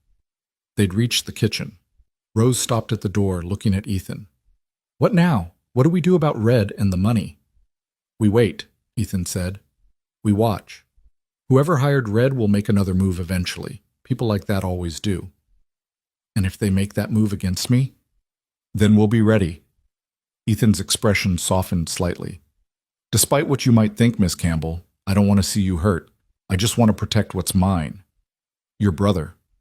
My family, Ethan corrected. Such as it is. Jimmy is all I have left, and I'll be damned if I let someone hurt him again, even if that someone is you. Rose understood. She might not like it, but she understood. I won't hurt him. I give you my word. Words are cheap, Ethan said. Show me through actions, and maybe I'll believe you. He turned to leave, then paused. Miss Campbell, that stunt tonight, breaking into the bunkhouse? Don't do it again. Next time you have a suspicion or a theory, you come to me first. Understood? Understood. Good. Now get some sleep. You've got breakfast to make in a few hours. Ethan disappeared into the darkness, heading toward the main house. Rose slipped into the kitchen, her mind spinning with everything that had happened. She'd found evidence. She'd proven Red was involved in the fire. But more than that, she'd earned a grudging sliver of respect from Ethan Stone. It wasn't trust, not yet, but it was something, and it would have to be enough. Rose lay on her cot, staring at the ceiling. She thought about Jimmy, about the fire that had nearly killed him 3 years ago. Not yet, but it was something, and it would have to be enough. Rose lay on her cot, staring at the ceiling. She thought about Jimmy, about the fire that had nearly killed him 3 years ago. Thought about how that betrayal had shaped Ethan, had turned him from someone who trusted into someone who suspected everyone. She thought about the money hidden in Red's bunk, about who might have paid him and why, about what they might try next now that the fire had failed to drive her away, and she thought about the 1 week she had left to prove herself. 6 days now, really. 6 days to find the real culprit, to earn Ethan's trust, and to figure out what these feelings for Jimmy really meant. 6 days to build a future or lose everything. Rose closed her eyes, but sleep was a long time coming. And when it finally did, her dreams were full of fire and smoke and winter blue eyes watching her from the shadows. She woke to the sound of shouting. Rose bolted upright, disoriented in the pre-dawn darkness. The shouting continued, multiple voices, angry and afraid. She threw on her coat and ran outside. The scene that greeted her was chaos. Men were gathered around the well, and even from a distance, Rose could see something was wrong. The bucket hung at an odd angle, and water wasn't flowing right. She ran toward the group, her heart sinking as she got closer. The well rope had been cut, not frayed or broken, but cleanly severed, and floating in the water below, visible even in the dim light, was something dark and oily. Someone had poisoned the well. Hank turned as Rose approached, his face grim. Someone dumped lamp oil in the water. The whole well's contaminated. Won't be usable for days, maybe weeks. Rose's stomach dropped. Without the well, the ranch had no water. The snow could be melted, but it would be a massive undertaking to provide enough for 25 men, plus all the horses and livestock. "When did this happen?" she asked. "Sometime in the night. It was fine at evening check." Hank looked around at the assembled men. Someone did this after everyone was asleep. Rose felt eyes turning toward her. She'd been out last night, skulking around. If anyone had seen her. It wasn't her. Everyone turned to find Ethan standing at the edge of the group. He looked like he hadn't slept at all, his hair disheveled and his eyes shadowed. "How do you know?" Carson asked, voicing what everyone was thinking. "Because she was with me," Ethan said calmly. "Last night I couldn't sleep, so I went for a walk. Found Miss Campbell in the kitchen, also unable to sleep. We talked for several hours." It was a lie. A bald-faced lie to protect her. Rose stared at Ethan in shock. "Talked about what?" Carson pressed. "Ranch business. Menus for the coming weeks, none of your concern." Ethan's voice held an edge of command. "The point is, Miss Campbell has an alibi. So unless one of you saw someone else out last night, we're back to square one." The men shifted uncomfortably. No one spoke up. "All right then," Hank said. "We got work to do. Start melting snow for drinking water, and someone ride to town for fresh water barrels. We'll get through this." The group dispersed, but Rose stayed frozen in place. Ethan had just lied for her, had given her an alibi, protected her from suspicion. Why? Ethan met her eyes across the distance, his expression unreadable. Then he turned and walked away, leaving Rose with more questions than answers. But one thing was clear. Someone was escalating. First the fire, now the well. Someone was trying to destroy this ranch, piece by piece, and they were running out of time to stop them. Rose stood in the kitchen, her hands trembling as she tried to prepare breakfast with melted snow water. The liquid was clean enough after boiling, but the process was maddeningly slow. Every pot she owned was on the stove, filled with snow that took forever to melt and even longer to heat. The men would be hungry soon, and she had barely enough water to make coffee, let alone cook a proper meal. She was stirring a pot when the door opened and Jimmy walked in. He looked exhausted, dark circles under his eyes, his clothes damp from hauling snow. "Rose," he said, then stopped, seeming to remember his brother's orders about keeping distance. "Miss Campbell, I brought more snow." "Thank you." Rose kept her eyes on the pot, not trusting herself to look at him. "You can leave it by the stove." Jimmy set down the bucket, but he didn't leave. "I heard what Ethan said about you being with him last night." Rose's stirring faltered. "He was protecting me, giving me an alibi." "I know. Question is, why were you out last night in the first place?" Rose debated lying, but she was tired of deception. "I was searching Red's bunk, looking for evidence that he started the fire." Jimmy's eyes widened. "Alone?" Rose, that was stupid? Reckless? Rose finally looked at him. I know, but I had to do something. I couldn't just sit here and wait to be blamed for things I didn't do. Did you find anything? Rose glanced toward the door, making sure they were alone. Lamp oil, matches, and money, a lot of money, hidden in his bunk. Jimmy let out a low whistle. Someone paid him. That's what Ethan thinks too. He found it with me. Rose saw Jimmy's expression shift, something like jealousy flickering across his features. He caught me trying to break in, decided to help rather than throw me out. My brother helped you break into the bunkhouse. Jimmy shook his head in disbelief. Never thought I'd see the day. He's not as closed off as he pretends, Rose said quietly. He's just afraid of being betrayed again. Jimmy's jaw tightened. He told you about that? About what happened 3 years ago? Some of it, about the person you both trusted, who tried to burn down the house with you inside. Rose set down her spoon and turned to face Jimmy fully. He's protecting you. Maybe too much, but his heart's in the right place. His heart's in the past, Jimmy said bitterly. He can't see that not everyone is like Catherine. Some people are exactly who they claim to be. Catherine.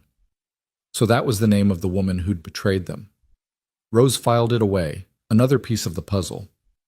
Give him time, Rose said. He's starting to come around. The fact that he helped me last night, that he lied to give me an alibi, that means something. It means he's more concerned with justice than with his prejudices, Jimmy said. That's different from trusting you. It's a start. Jimmy moved closer, lowering his voice. Rose, whoever poisoned that well is getting desperate.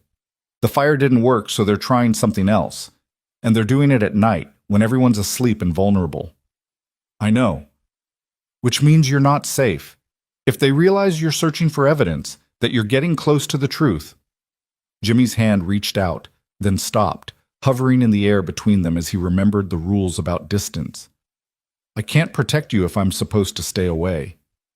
I don't need protection, Rose said, even though her heart was racing at his nearness. I need answers. Who would want to destroy this ranch? Who benefits from poisoning the well and burning the barn? Someone who wants to buy the land cheap, Jimmy said, or someone with a grudge against our family, or, He stopped, his expression darkening. Or what? Or someone who wants to prove I'm incompetent, that I can't be trusted to help run this place. Jimmy's voice was low, angry. Ethan and I have been arguing about the ranch's future. He wants to expand, buy more land, take on debt. I think we should stay small, sustainable. We've been at odds for months. Rose's mind raced. You think someone's trying to sabotage you? To make Ethan lose faith in your judgment? It would explain the timing. Everything started when you arrived, but maybe that's not about you at all. Maybe you're just a convenient scapegoat. Jimmy ran a hand through his hair. If Ethan thinks my judgment is compromised because of you, if he thinks I'm making decisions based on emotion rather than logic, then he won't trust you with important ranch business, Rose finished. And whoever's behind this gets what they want. They stood in silence, the implications settling over them like snow. If Jimmy was right, then Rose wasn't the target at all. She was just a tool being used to drive a wedge between the brothers. Who knows about your disagreement with Ethan? Rose asked. About the ranch's future? Everyone. We've been arguing about it in front of the men for weeks. Jimmy's expression was grim. Hank knows, Carson knows. Hell, probably half of Montana knows by now. Then any of them could be involved. Or none of them. Could be someone in town, someone who's been waiting for the right moment to strike. Jimmy finally let his hand drop, giving up on the gesture he'd been about to make. We're looking for a ghost, Rose. Someone smart enough to cover their tracks and patient enough to wait for the perfect opportunity. Rose turned back to her pots, mind churning. The money in Red's bunk, that's real evidence. Maybe we can trace it, figure out where it came from. How? Cash is cash, unless it was marked somehow. Jimmy stopped. Wait, did Ethan mention anything unusual about the bills? Rose tried to remember. He examined them closely. Seemed surprised by something, but we were interrupted before he could say what. I need to talk to him.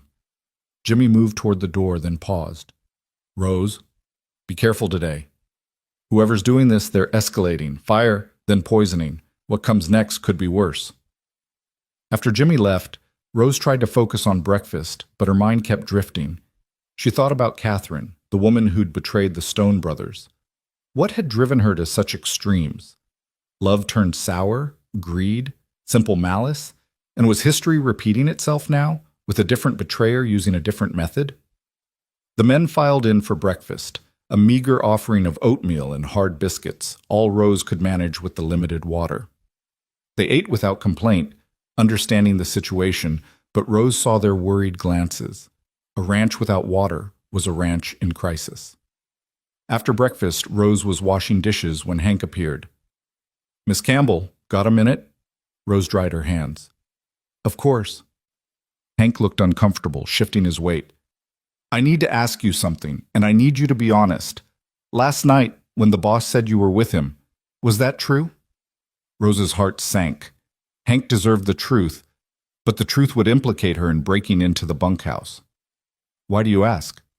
"Because I've known Ethan Stone since he was born, and I know when he's lying to protect someone." Hank's eyes were kind but sharp. "He gave you an alibi. Question is, did you need one?" Rose made a decision. If she couldn't trust Hank, she couldn't trust anyone. "I was searching Red's bunk, looking for evidence about the fire." Hank's eyebrows rose. "And did the boss catch you?" "He helped me. We found lamp oil, matches, and money. A lot of money, hidden in Red's things." "Well, I'll be damned." Hank pulled out a chair and sat heavily. "So Red was paid to start that fire, and the boss knows this?" "Yes, but we put everything back exactly as we found it. We didn't want whoever hired Red to know we're onto them." Hank nodded slowly. "Smart, but risky. If you'd been caught by anyone else, I know. But I was desperate. I have had 1 week to prove myself, and I couldn't do that sitting idle." "About that." Hank leaned forward. "The boss came to me this morning, said he's extending your trial period. Indefinitely. Until we sort out what's happening here." Rose's breath caught. "He said that?" "Said you've proven yourself resourceful and brave, and he'd be a fool to send you away when you might be the key to solving this whole mess." Hank smiled slightly. "Didn't say he trusts you yet, mind, but he's willing to give you more time." Relief flooded through Rose so strong it made her dizzy. "Thank you for telling me." "There's more. The boss wants you to keep your eyes and ears open. You're in the kitchen all day and men talk around meals. They might let something slip, some detail that points to who's behind this." You want me to spy on the men who've been kind to me," Rose said slowly. "I want you to help catch whoever's trying to destroy this ranch," Hank corrected. "Those are your men too now. You got a stake in keeping this place safe." He was right. Somewhere along the way, High Ridge Ranch had become home. These men, rough and flawed as they were, had become something like family. The idea of one of them being a traitor twisted Rose's stomach into knots. "I'll listen," Rose agreed. "But Hank, I don't think it's one of our men. I think it's someone outside using Red and maybe others to do their dirty work." "Could be, but we can't rule anything out." Hank stood. "Just be careful, Miss Campbell. Whoever this is, they ain't playing games." The rest of the day passed in a haze of work. Rose cooked, cleaned, and listened. She heard the men complain about the water situation, heard them speculate about who might be behind the sabotage, heard their fears about what might happen next. But she heard nothing that pointed to a culprit. Danny helped her haul more snow for melting, and during a quiet moment she asked him about the money they'd found. If someone wanted to pay Red to cause trouble, where would they get that kind of cash, she asked. Danny thought about it. Bank, I guess. Or if they're rich, might just have it lying around. What about earning it? What kind of work pays that well? Cattle sales, maybe, land deals, or... Danny's eyes widened. Miss Campbell, you don't think someone sold something to get that money, like rustled cattle or stolen goods? Rose hadn't thought of that, but it made sense. Is there a way to check, to see if any cattle have gone missing? Hank would know. He keeps careful count. Danny looked troubled. But if someone's been rustling from us to pay for sabotaging us, that's twisted. That's desperate, Rose corrected, and desperate people are dangerous. As evening approached, Rose prepared dinner, another simple meal of beans and cornbread, using as little water as possible. The men ate quietly, their usual cheer dampened by the day's hardships. Jimmy sat at his usual distant spot, barely eating. Rose caught him watching her several times, his expression troubled. She wanted to go to him, to tell him it would be all right, but Ethan's rules still stood. Distance, safety, protection from another betrayal. After dinner, as Rose was cleaning up, Ethan himself appeared in the kitchen doorway. "Miss Campbell." A word. Rose set down her dish towel and followed him outside into the cold evening air. The sky was clear, stars beginning to emerge in the deepening twilight. "I've been thinking about that money," Ethan said without preamble, "about where it might have come from." Danny suggested rustling, selling stolen cattle to fund the sabotage. Possible, but risky. Cattle sales leave records, witnesses. Ethan pulled something from his pocket, a single bill. "I went back to Red's bunk while the men were at dinner, took one of the bills to examine properly." He held it up to the fading light, and Rose saw what had caught his attention. In the corner, barely visible, was a mark. Not official bank markings, but something else, a small symbol drawn in ink. "What is it?" Rose asked. "A brand, not for cattle, but for money." Ethan's voice was tight with controlled anger. "Rich men sometimes mark their bills this way so they can track where their money goes. It's rare, but I've seen it before. So whoever paid Red is wealthy enough to mark their money, and arrogant enough to think no one would notice." Ethan pocketed the bill. "This symbol, I've seen it before. I just can't remember where." Rose's mind was racing. Someone rich with a grudge against your family, or someone who benefits from the ranch failing. Who fits that description? Ethan was quiet for a long moment. "There's a man in Helena, Marcus Thornton. He's been trying to buy our land for years, ever since the railroad announced plans to expand through this area. We've refused every offer. So he might try to force you to sell by making the ranch unprofitable? It's possible, but Thornton's not stupid. He wouldn't use marked bills if he was trying to hide his involvement." Ethan frowned. "Unless he wanted us to find them. Unless this is all some elaborate game to him." The idea was chilling. Someone playing with their lives like chess pieces, orchestrating disasters for amusement or profit. "What do we do?" Rose asked. "We spring the trap." Ethan's eyes were hard. "Tomorrow, I'm riding to Helena. I'm going to visit Thornton, see if I can rattle him, get him to reveal something. While I'm gone, you and Jimmy need to watch the ranch. Keep the men safe and watch for any more sabotage." "Jimmy and I working together? I thought you wanted us to keep distance." "I wanted to protect him from making another mistake." Ethan's expression softened slightly. "But I've been watching you, Miss Campbell. The way you work, the way you care for the men, the way you risked yourself to find the truth. You're not Catherine. You're not here to hurt us." Rose's throat tightened. "You trust me?" "I'm starting to, and trust is something I don't give lightly." Ethan turned to go, then paused. "For what it's worth, I think Jimmy's judgment about you was sound. I was wrong to question it." He left Rose standing in the cold, her heart full of emotions she couldn't quite name. Trust, acceptance, the beginning of something that felt like belonging. She went back inside to find Jimmy waiting in the kitchen. "I heard," he said. "Ethan's going to Helena. He trusts me to help watch the ranch." Rose couldn't keep the wonder from her voice. "He actually trusts me." Jimmy smiled, and it transformed his face. "Told you he'd come around." He moved closer, and this time there was no hesitation.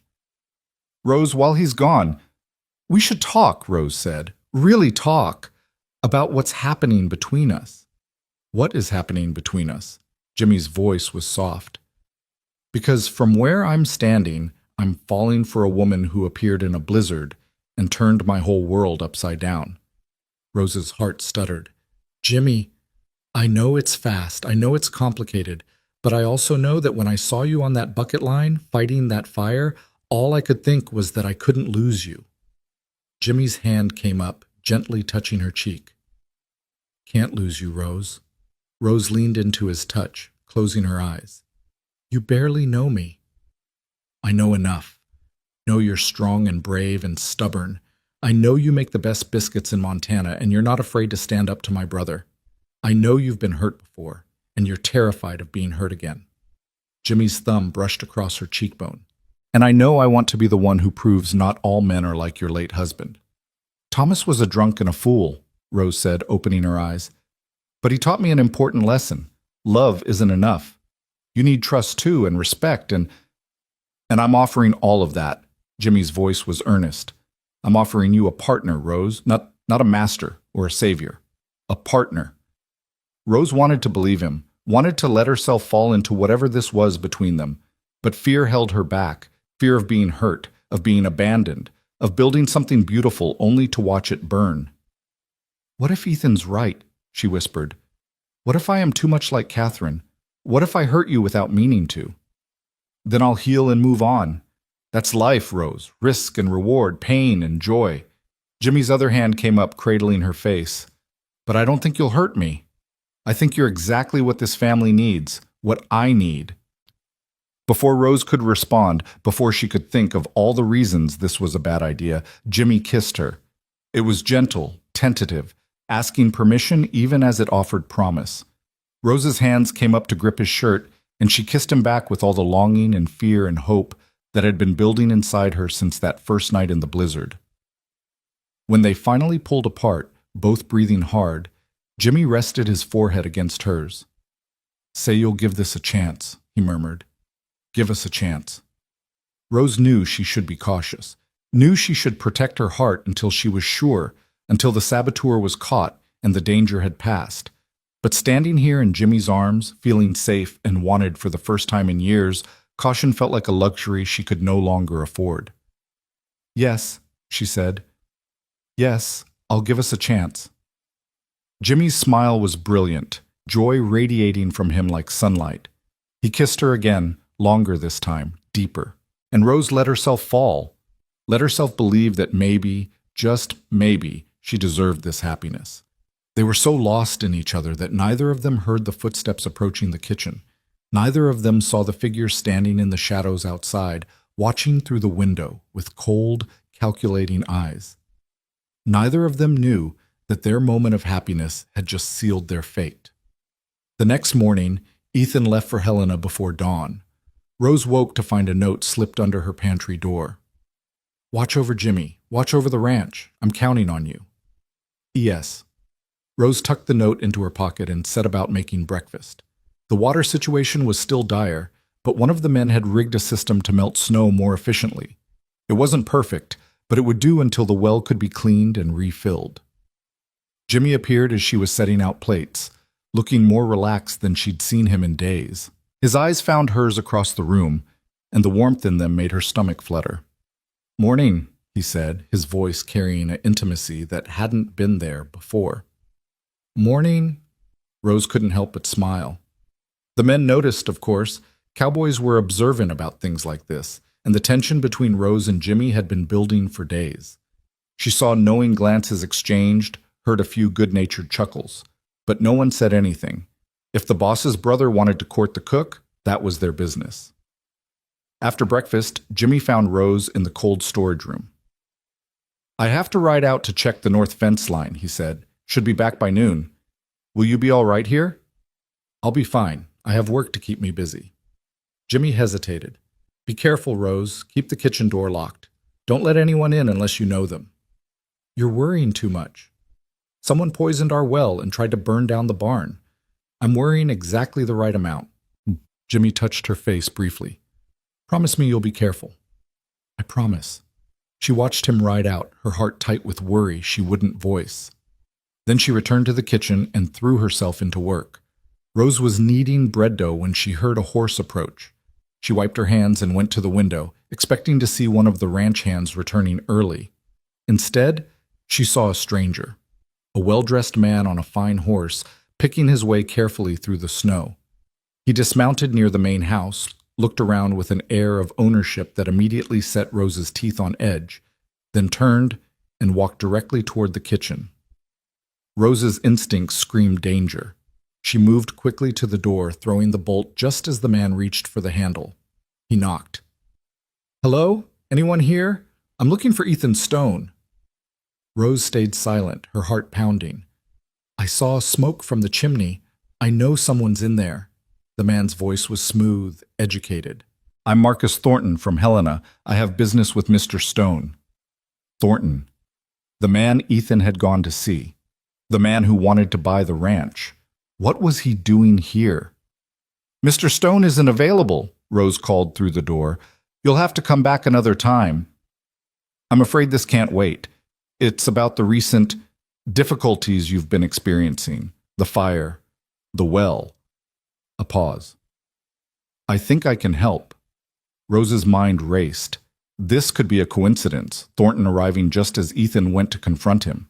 Or it could be exactly what Ethan feared, a trap, a game, another move on the chessboard. I'm just the cook, Rose said. I can't discuss ranch business with you. Then perhaps you could fetch someone who can. The foreman, maybe? Hank was out with the other men, supervising the well cleaning. Rose was alone. Everyone's working, she said. Come back this evening. Another pause. Then Thornton's voice changed, losing its smoothness and gaining an edge. I know you're in there alone, Miss Campbell. I know Ethan Stone rode out this morning, and his brother went to check fence lines. I know the foreman and all the hands are at the well. Fear shot through Rose. He'd been watching, planning. What do you want? She asked, backing away from the door. Just to talk, to make you an offer.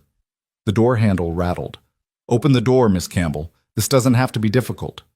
No. No? Thornton laughed, but there was no humor in it. Do you know what I've invested in this plan? The money I've spent? I paid Red Callahan to cause trouble, to make this ranch unprofitable. I poisoned the well myself, under cover of darkness, all to force the Stones to sell. He was confessing. Why was he confessing unless he planned to? The window shattered. Rose screamed and dove behind the table as glass rained down. Thornton climbed through, brushing shards from his expensive coat. That was unnecessary, he said calmly, but effective. Now, Miss Campbell, let's talk about your future. Rose grabbed a knife from the counter, holding it in front of her with shaking hands. Stay back. Or what? You'll stab me? Thornton smiled. I don't think so. You're not a killer, Rose. You're a survivor. That's why I'm here, to offer you a way to survive what's coming. What's coming? The end of High Ridge Ranch. One way or another, the Stones will sell to me. Either because their ranch has become unprofitable, or because... He paused, his smile widening. Or because tragedy forces their hand. You're going to hurt them. Rose's voice shook with rage. You're going to hurt Jimmy. Only if necessary. I'd prefer to avoid violence, which is where you come in. Thornton moved closer, and Rose raised the knife higher. You care about Jimmy Stone. That much is obvious. So here's my offer. Convince him to persuade his brother to sell. Do that, and everyone stays safe. You, Jimmy, even Ethan. Refuse, and I'll make sure this ranch burns to the ground with everyone in it. You're insane. I'm determined. There's a difference. Thornton's eyes were cold, calculating. The railroad is coming, Miss Campbell. This land will be worth 10 times what it is now. The Stones are sitting on a fortune and don't even realize it. I'm offering them a fair price for something they're about to lose anyway. They'll never sell, not to you, not after what you've done. Then they'll lose everything, and you'll lose Jimmy. Thornton reached into his coat and pulled out a small bottle. Rose recognized the smell immediately. Lamp oil. I can be very persuasive when I need to be. Fire is such an effective motivator. Rose's grip on the knife tightened. She thought about screaming, but the men were too far away to hear. Thought about running, but Thornton stood between her and both exits. Thought about fighting, but she was a cook, not a warrior. But she was also a survivor, and survivors did what they had to do. All right, Rose said, lowering the knife slightly. All right, I'll help you. Just put away the oil. Thornton's smile was triumphant. I knew you'd see reason. But first I need to understand. If you wanted the ranch so badly, why sabotage it? Why not just offer more money? Because the Stones are stubborn, proud. They've refused every offer, no matter how generous. Thornton pocketed the oil. But pride crumbles in the face of disaster. A man who can't feed his cattle or fight fires or keep his workers safe, that man will sell for pennies on the dollar just to escape his failures. And you'd destroy their lives for profit. I'd seize an opportunity. That's business, Miss Campbell. Thornton moved closer. Now here's what's going to happen. You're going to write a note to Jimmy telling him to meet you in the barn. When he arrives, I'll be waiting. We'll have a conversation about his future and the future of this ranch. You'll threaten him. I'll motivate him. There's a difference. Thornton gestured to the table. Write the note, now. Rose's mind raced. If she wrote the note, Jimmy would walk into a trap. But if she refused, Thornton might hurt her, might burn the kitchen, might do any number of terrible things. She needed time, needed to stall until someone returned. I'll write it, Rose said. But my hands are shaking. I need a moment to calm down. You have 30 seconds. Rose moved to the table, her back to Thornton, and picked up the pencil she kept for writing shopping lists. Her eyes fell on the pot of coffee on the stove. Still hot, nearly boiling. 30 seconds. She counted them in her head. 25. 20. Time's up, Thornton said. Right. Rose spun and threw the coffee pot. It wasn't graceful or well-aimed, but it didn't need to be. The pot hit Thornton in the chest, and boiling coffee splashed across his face and neck. He screamed, stumbling backward, his hands going to his burned skin. Rose ran. She made it to the door, through the bolt, got it open. Cold air hit her face as she burst outside, running through the snow, screaming for help. Fire! Help! Fire! It was the one word guaranteed to bring every man running.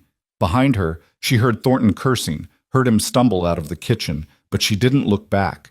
She ran toward the well where the men were working, her lungs burning, her legs pumping. She saw Hank's head snap up, saw him start running toward her, saw other men dropping their tools and racing in her direction. Thornton! Rose gasped as Hank reached her. Marcus Thornton, he's here. He confessed. He's the one. Slow down, Hank said, gripping her shoulders. Who's here?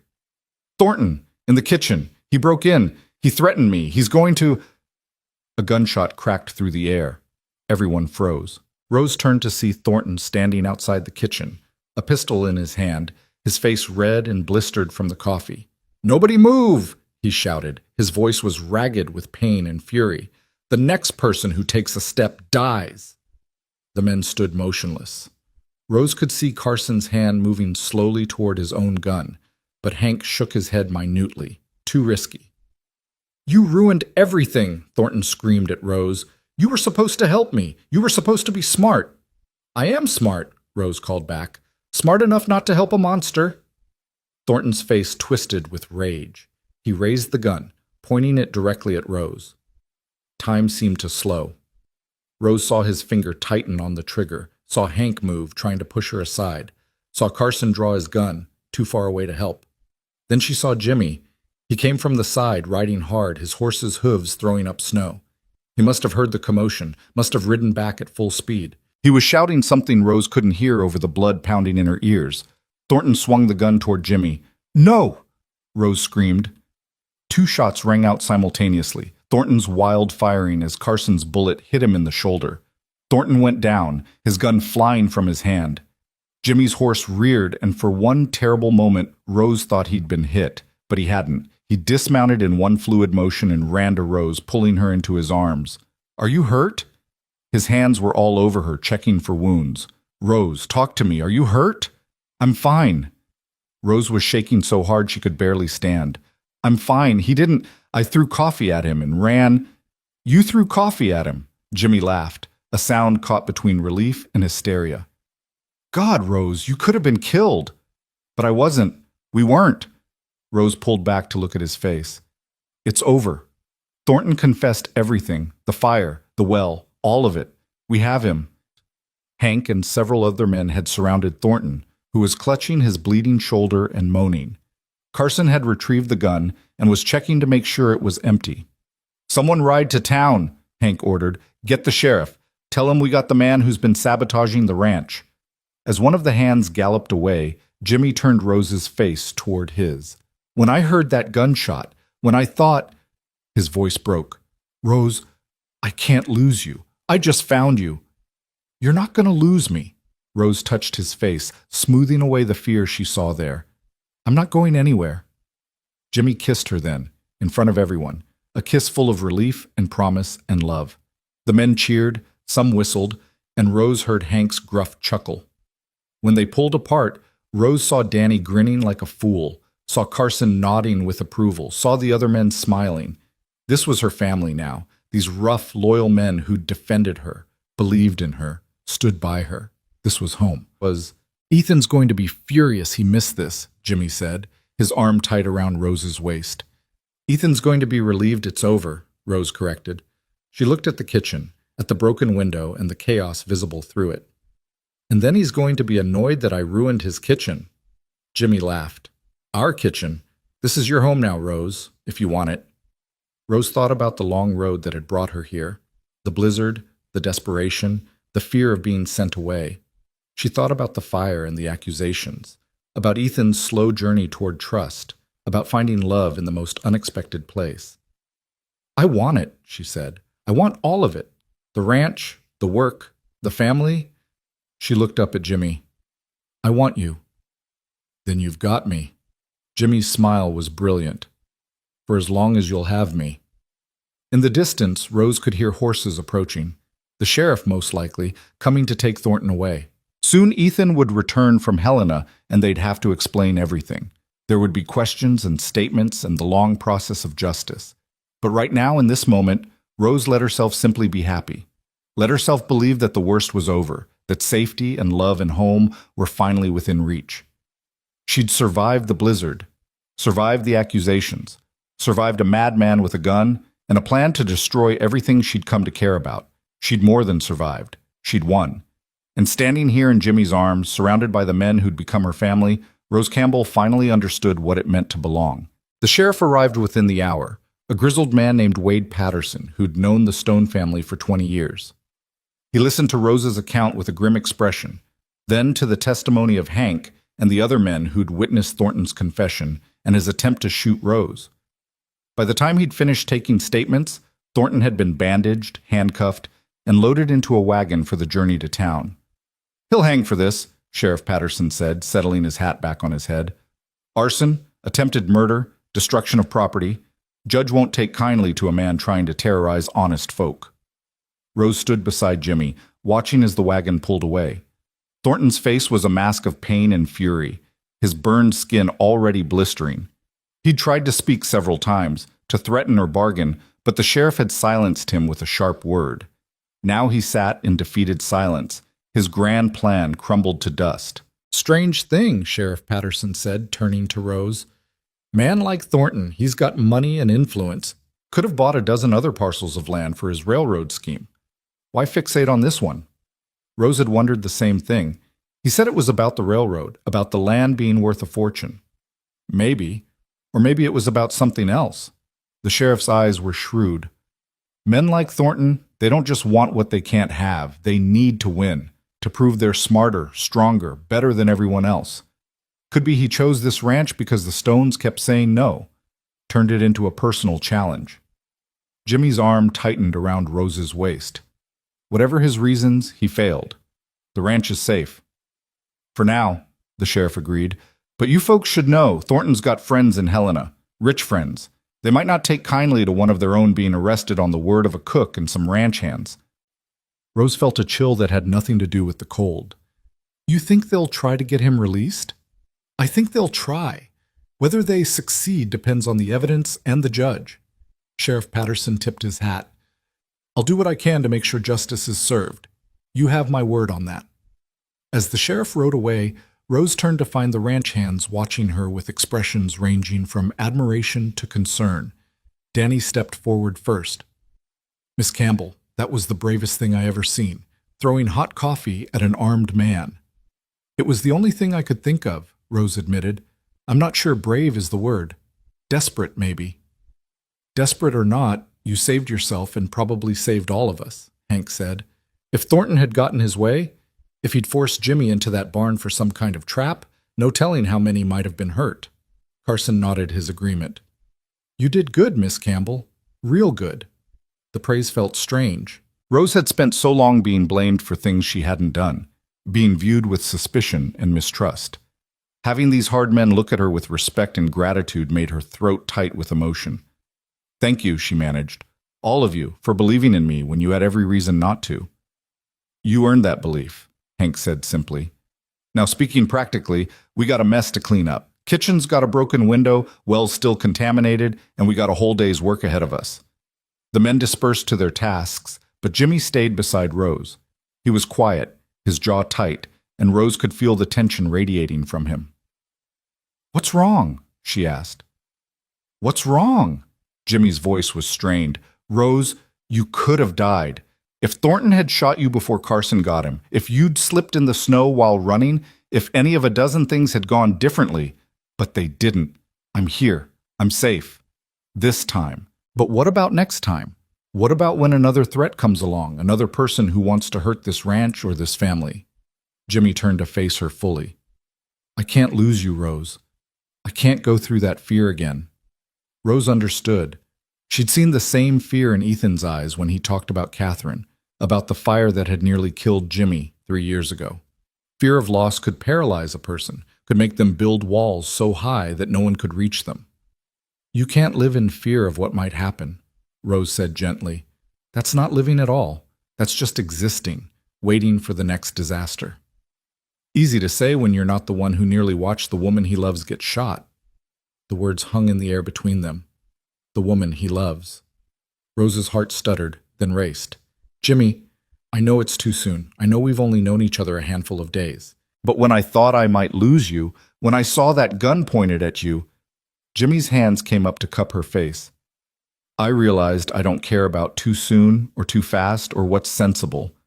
I love you, Rose Campbell, and I think I started loving you the moment you walked into that kitchen covered in snow and demanded to prove yourself." Tears pricked Rose's eyes. "I was a mess. I probably smelled like fear and desperation." "You smelled like hope," Jimmy corrected. "Like possibility. Like everything I'd been missing without knowing it." His thumb brushed away a tear that had escaped down her cheek. "Tell me I'm not alone in this. Tell me you feel it too." Rose thought about all the reasons she should be cautious. Her past, her failures, the way her marriage to Thomas had taught her that love without respect was worthless. But looking into Jimmy's winter blue eyes, seeing the honesty and vulnerability there, she couldn't lie. "I feel it too," she whispered. "I've been fighting it, telling myself it was too fast, too risky, but yes, Jimmy, I love you too." Jimmy's kiss was tender, reverent, full of promise. Rose melted into it, letting herself believe that maybe this time love would be enough. That this time she'd found a man who saw her worth, who valued her strength instead of trying to diminish it. They were still kissing when they heard a horse approaching at speed. They broke apart to see Ethan riding hard toward the ranch, his face dark with worry and anger. "That's going to be interesting," Jimmy murmured. Ethan dismounted before his horse had fully stopped, striding toward them with purpose. "Someone better explain to me why I just passed the sheriff's wagon with Marcus Thornton in chains, and why my kitchen has a broken window." Rose stepped forward. "Mr. Stone, I can explain..." "I'm sure you can. Inside. Now." Ethan's voice brooked no argument. They followed him into the main house, a building Rose had never entered before. It was handsome in a rough, masculine way. Dark wood furniture, worn rugs, a massive fireplace dominating one wall. Ethan gestured for them to sit, but he remained standing, too agitated to settle. "Talk," he ordered. So Rose talked. She told him about Thornton's arrival, about his confession, about the threats and the gun. She told him about throwing the coffee and running, about the shot and Carson's quick response. She left nothing out, even the parts that made her look reckless or foolish. When she finished, Ethan was quiet for a long time. Then he walked to the window, staring out at the ranch. "You threw coffee at him," he said finally. "Yes, sir." "An armed man, a dangerous man. And you threw coffee at him. It seemed like a good idea at the time." Ethan turned, and to Rose's surprise, he was almost smiling. Catherine would have screamed and fainted, or tried to bargain for her own safety. She wouldn't have fought. It was the first time he'd mentioned Catherine's name without bitterness. The first time he'd compared Rose to her without finding Rose wanting. "I'm not Catherine," Rose said quietly. "No, you're not." Ethan moved to the chair across from them and sat heavily. "I went to Helena planning to confront Thornton, to rattle him and see what fell loose. Found his house empty, servants all dismissed. His business partner told me Thornton had been acting strange for weeks, obsessed with acquiring this ranch. Said he'd sunk a fortune into some scheme, though the partner didn't know what. The scheme to sabotage us, Jimmy said. Apparently. And when I wasn't home to be intimidated or bargained with, he came here himself, foolish and desperate. Ethan looked at Rose. And he underestimated you. That was his biggest mistake. I got lucky, Rose said. Luck had nothing to do with it. You kept your head, used what you had at hand, and survived. Ethan leaned forward. Miss Campbell, Rose, I owe you an apology. I've treated you with suspicion since the moment you arrived. I questioned your motives, your character, your place here. I was wrong. The apology, coming from this proud, guarded man, meant more than Rose could express. You were protecting your family. I understand that. Understanding doesn't make it right. I let my past color my judgment, let my fear of being betrayed again blind me to what was right in front of me. A good woman trying to build a life from nothing. Ethan's expression softened. You've proven yourself 10 times over, Rose. You've earned your place here, not just as our cook, but as part of this family. Rose's eyes filled with tears again. Thank you. That means more than you know. There's more. Ethan glanced at his brother. I've been thinking about what you said, Jimmy, about the ranch, about our future. You were right. We don't need to expand and take on debt. What we need is to strengthen what we have. Build something sustainable and good. Jimmy looked stunned. You're agreeing with me? Don't look so shocked. I can admit when I'm wrong. Ethan's lips quirked. Though I'd appreciate it if you didn't make a habit of being right. Bad for my authority. Jimmy laughed, the sound full of relief and joy. I'll try to be wrong occasionally, just to keep you humble. The brothers smiled at each other, and Rose saw the bond between them strengthening, the trust that had been strained by fear and disagreement knitting back together. Now, Ethan said, his tone becoming businesslike.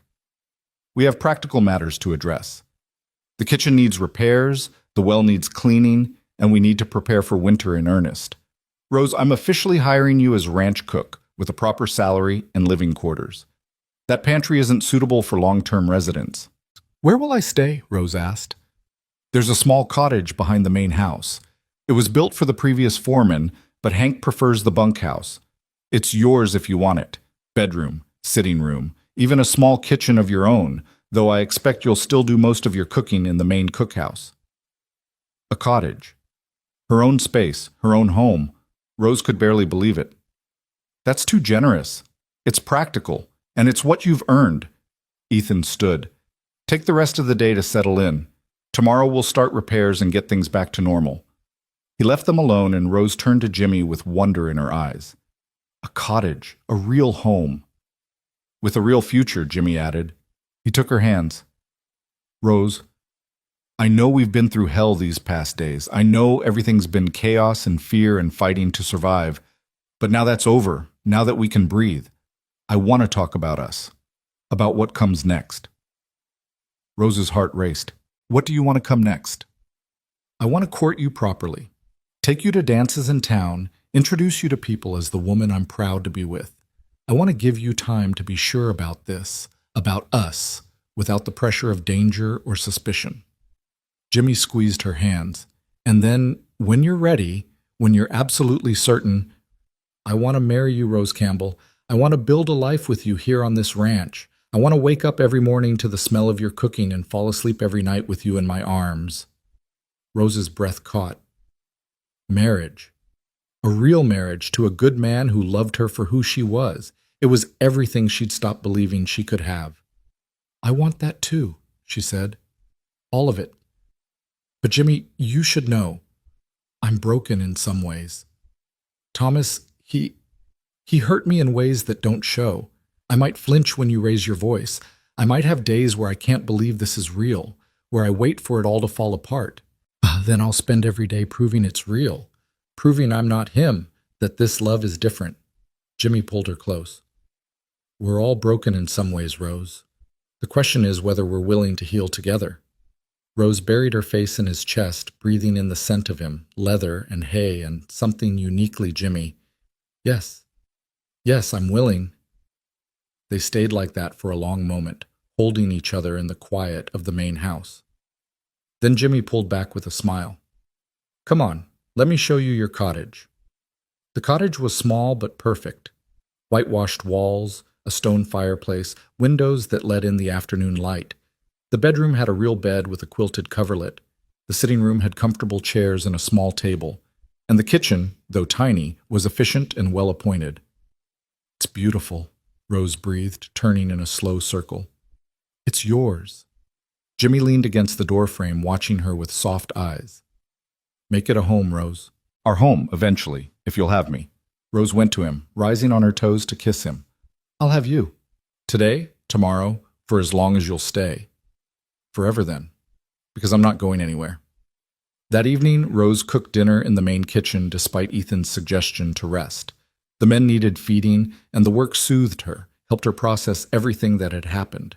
She made a feast, roasted chicken with herbs, mashed potatoes with butter, green beans, fresh bread, and an apple pie using the dried apples from the pantry. The men ate with enthusiasm, their spirits high now that the threat had passed. Danny told and retold the story of Rose throwing coffee at Thornton, embellishing it more with each telling until Rose had to laugh and correct him. I wasn't that brave, she protested. I was terrified. Being terrified and doing it anyway, that's the definition of brave, Carson said. Coming from him, the taciturn cowboy who rarely spoke, it meant everything. After dinner, as Rose was cleaning up, she heard a commotion outside. Through the window, she saw a wagon approaching, and her heart nearly stopped when she recognized the driver. It was Martha Henley from Billings, the woman who'd told Rose about the cook's position. But it was the person sitting beside Martha that made Rose's hands start shaking. A young woman, maybe 18, with dark hair and familiar features. Features Rose hadn't seen in 5 years. Her sister. Her baby sister. Emily. Rose ran outside without thinking, without even removing her apron. She was halfway to the wagon when Emily saw her, and the girl's face transformed with joy and disbelief. Rose! Rose! Emily scrambled down from the wagon and ran toward her sister. They collided in the snow, holding each other and crying. Rose couldn't speak, couldn't think. She just held her sister, the girl who'd been only 13 when the fever took their parents and brother, the girl Rose had sent away to live with their aunt in Denver because she couldn't afford to keep her. How? Rose finally managed. How are you here? Martha found me, Emily said through her tears. She wrote to me in Denver after she realized she'd given you wrong information about the job here. Told me where you were, said you'd made a place for yourself. I had to come. Had to see you. I've been looking for you for years, Rose. Years. I'm so sorry. Rose held her sister's face, seeing the girl she'd been in the young woman she'd become. I'm so sorry I sent you away, that I couldn't keep us together. You did what you had to do. I understand that now. Emily's smile was watery but genuine. Aunt Margaret took good care of me, made sure I got educated. But I never stopped missing you, never stopped hoping I'd find you again. Rose turned to see Jimmy approaching, his expression gentle and understanding. Emily, this is Jimmy Stone. Rose hesitated, not sure how to explain.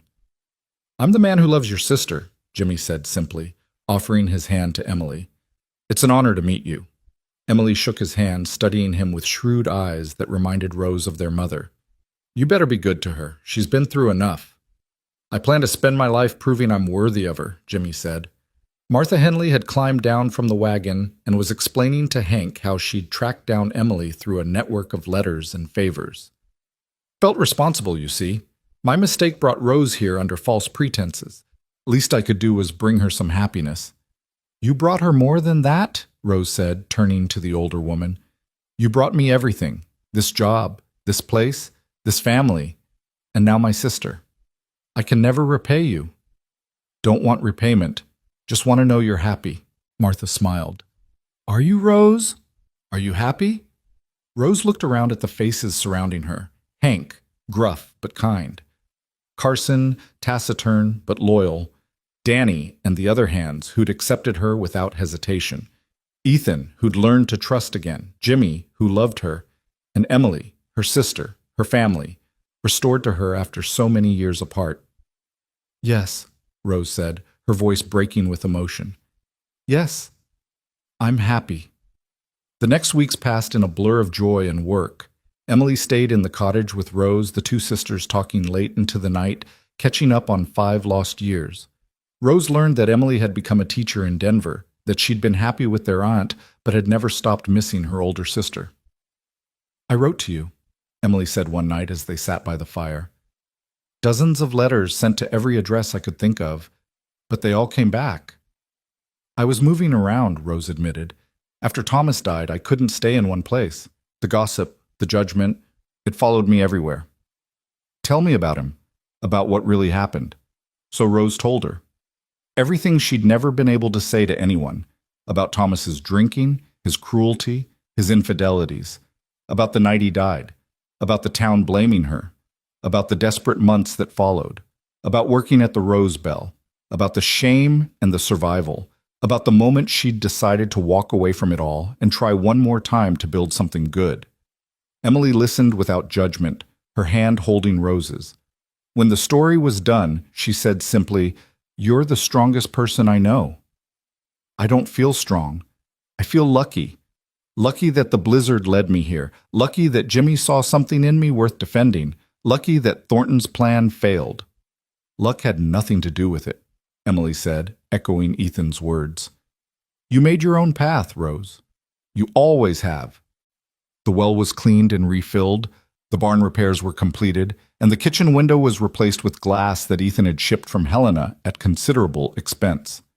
The ranch settled into winter routines, and Rose settled into her role not just as cook, but as a valued member of the High Ridge family. Jimmy courted her properly, just as he'd promised. He took her to a dance in town, where she met the townspeople and saw their surprise at the transformation of the woman who'd arrived in a blizzard. He brought her wildflowers that he'd somehow found blooming in a sheltered valley. He read to her from books of poetry in front of the cottage fire, his voice turning the words into music. And slowly, carefully, Rose learned to trust. To believe that this happiness was real, that it wouldn't be snatched away by cruel fate or cruel men. 3 months after Thornton's arrest, word came that he'd been convicted and sentenced to 20 years in prison.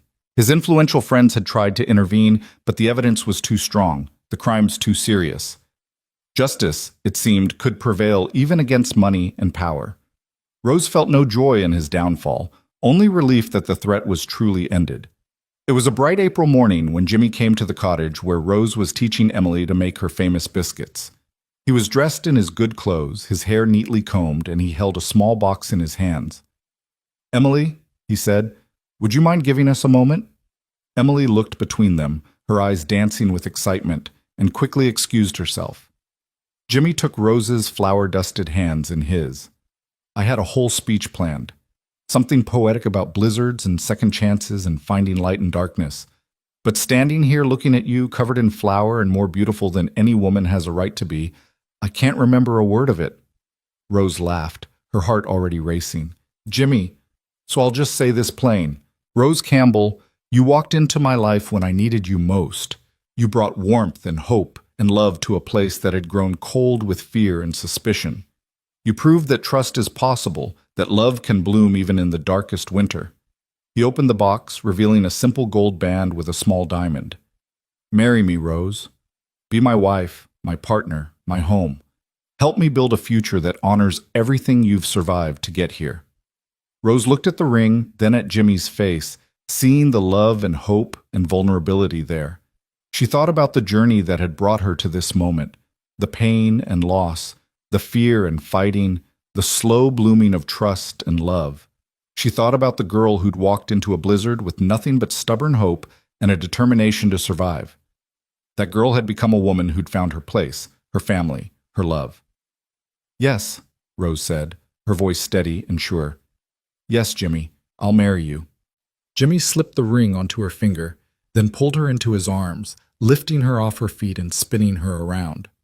Rose laughed, holding tight to him, feeling the joy bubble up inside her like champagne. When he set her down, they kissed, long and deep and full of promise. Through the window, Rose could see Emily dancing with excitement, could see Hank and some of the hands watching with grins. When? Jimmy asked against her lips. Soon, Rose said. As soon as we can arrange it. I've waited long enough for happiness. I don't want to wait another day. They were married 6 weeks later under the great oak tree on the ranch property, with Emily as maid of honor and Ethan standing up as Jimmy's best man. The whole ranch attended, along with half the town and Martha Henley, who cried through the entire ceremony. Rose wore a simple white dress that Emily had helped her make, and wildflowers in her hair. Jimmy wore his best suit and looked at her like she was the sun and stars and everything in between. Reverend Walsh, who'd known the Stone family for generations, spoke about love and perseverance, about how the strongest marriages were forged in adversity and tempered by trust. His words resonated with everyone present, who knew the story of how Rose and Jimmy had found each other. When it came time for the vows, Jimmy took Rose's hands and spoke from his heart. Rose, you came to me in a blizzard, and you've been my warmth ever since. You've taught me that trust is a choice, that love is an action, that home is wherever you are. I promise to stand by you through every storm, to believe in you when you doubt yourself, to love you with everything I am for all the days of my life. Rose's voice was steady despite her tears. Jimmy, you saw worth in me when I'd forgotten my own value. You defended me when others doubted, loved me when I thought myself unlovable. I promise to build a life with you built on honesty and respect, to stand beside you as your partner and equal, to love you fiercely and faithfully until my last breath. When Reverend Walsh pronounced them husband and wife, the cheer that went up could probably be heard in the next county. Jimmy kissed his bride as the ranch hands whistled and clapped, as Emily cried happy tears, as Ethan smiled with genuine warmth. The celebration lasted well into the night. Rose had prepared a feast with Emily's help, all her signature dishes and some new ones she'd been perfecting. The men ate and drank and danced at their joy infectious. At one point, Hank pulled Rose aside. Never thought I'd see the day, he said, his gruff voice suspiciously thick. This ranch, it's been full of sadness for too long, but you brought life back to it, brought joy. Thank you for that, Mrs. Stone. Mrs. Stone. Rose tried out the name in her mind and found she loved it. Not because it erased who she'd been, but because it acknowledged who she'd become. As the stars came out and the celebration continued, Jimmy led Rose away from the crowd to a quiet spot beneath the oak tree where they'd just been married. Happy? He asked, pulling her close. Happier than I ever thought possible, Rose admitted. Sometimes I'm afraid I'll wake up and find this was all a dream. Then I'll spend every day making sure you know it's real. Jimmy kissed her forehead. We've got our whole lives ahead of us, Rose. What do you want to do with them? Rose thought about it. I want to keep cooking for the ranch, keep making this place feel like home. I want to help Emily get established, maybe help her open a school in town. And someday when we're ready, I want children, a family of our own. That sounds perfect. Jimmy's arms tightened around her. You know what the best part is? We get to build it together. Every decision, every dream, every challenge, we face it as partners. Partners, Rose repeated, loving the word. Equal partners. Always. They stood there under the stars, holding each other, listening to the sounds of celebration drifting from the ranch.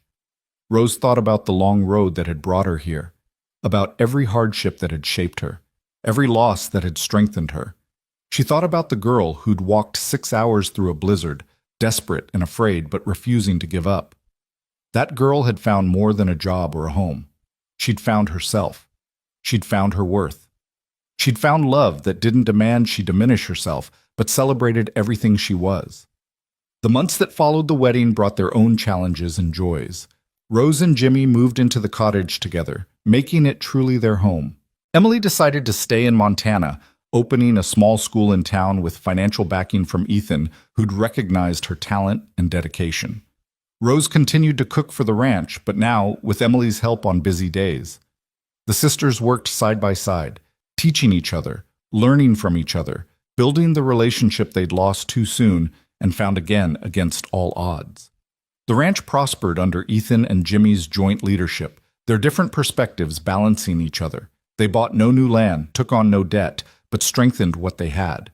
The men were loyal and hardworking. The cattle thrived, and High Ridge Ranch became known throughout Montana as a place of integrity and quality. And Rose became known as more than just the cook. She became the heart of the ranch, the one who made it a home rather than just a workplace. Cowboys who'd been planning to move on stayed because of her cooking and her kindness.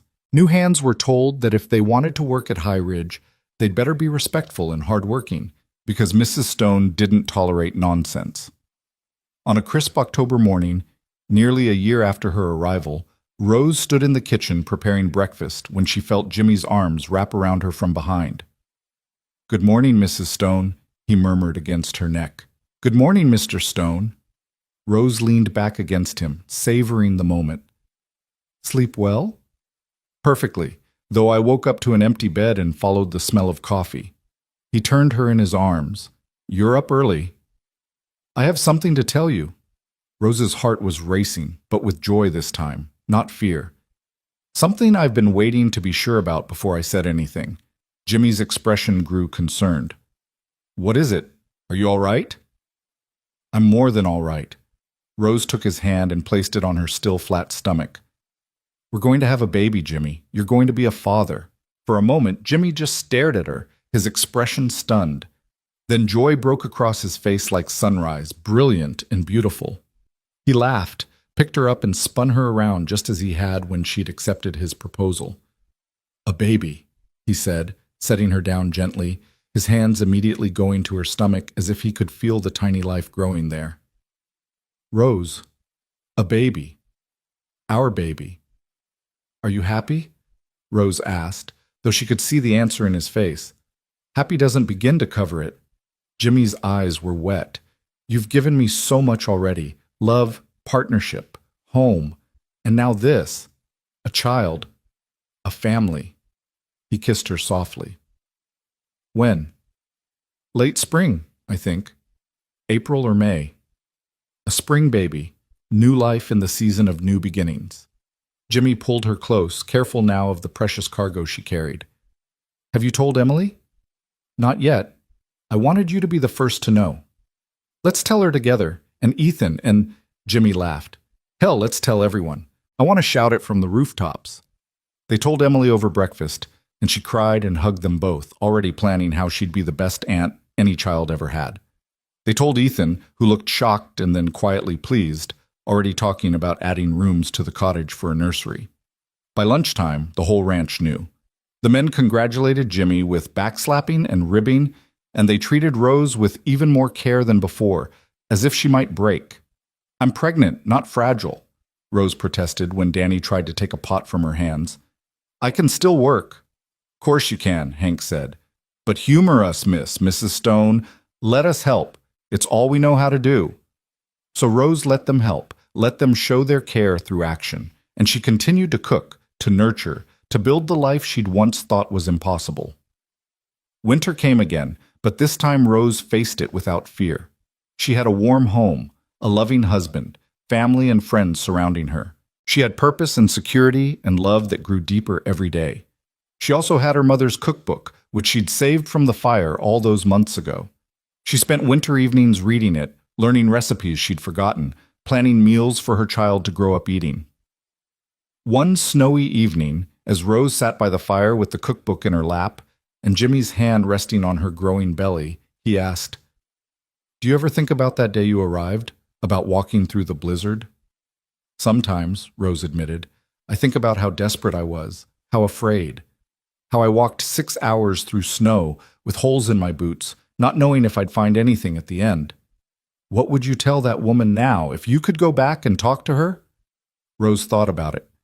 "I'd tell her to keep walking, that every step through that storm is leading her home, that she's stronger than she knows, braver than she believes, and worthy of everything good that's coming." She looked up at Jimmy. "I'd tell her that sometimes the hardest journeys lead to the most beautiful destinations." "And the man she'd meet at the end was pretty handsome too," Jimmy added with a grin. Rose laughed and swatted his arm. "Modest as always." "Just stating facts." Jimmy's expression grew serious. "Rose, do you have any regrets? About how things happened? About the path that led you here?" Rose considered the question honestly. She thought about Thomas and the pain he'd caused, about the rose bell and the shame, about the desperation and fear that had driven her through that blizzard. She thought about every hardship, every loss, every moment she'd thought she couldn't go on. "No," she said finally. "No regrets. Because every hard thing, every loss, every moment of pain, it shaped me into someone strong enough to accept this happiness, someone brave enough to fight for it. If I could erase the hard parts, I might also erase the growth, the strength, the wisdom they gave me." "You're remarkable," Jimmy said softly. "I'm just someone who refused to give up, who kept walking through the storm until I found home." As spring approached and Rose's belly grew round with their child, preparations began in earnest. The cottage was expanded, a nursery added with a cradle that Carson had built with his own hands. Emily sewed tiny clothes, her face soft with anticipation of being an aunt.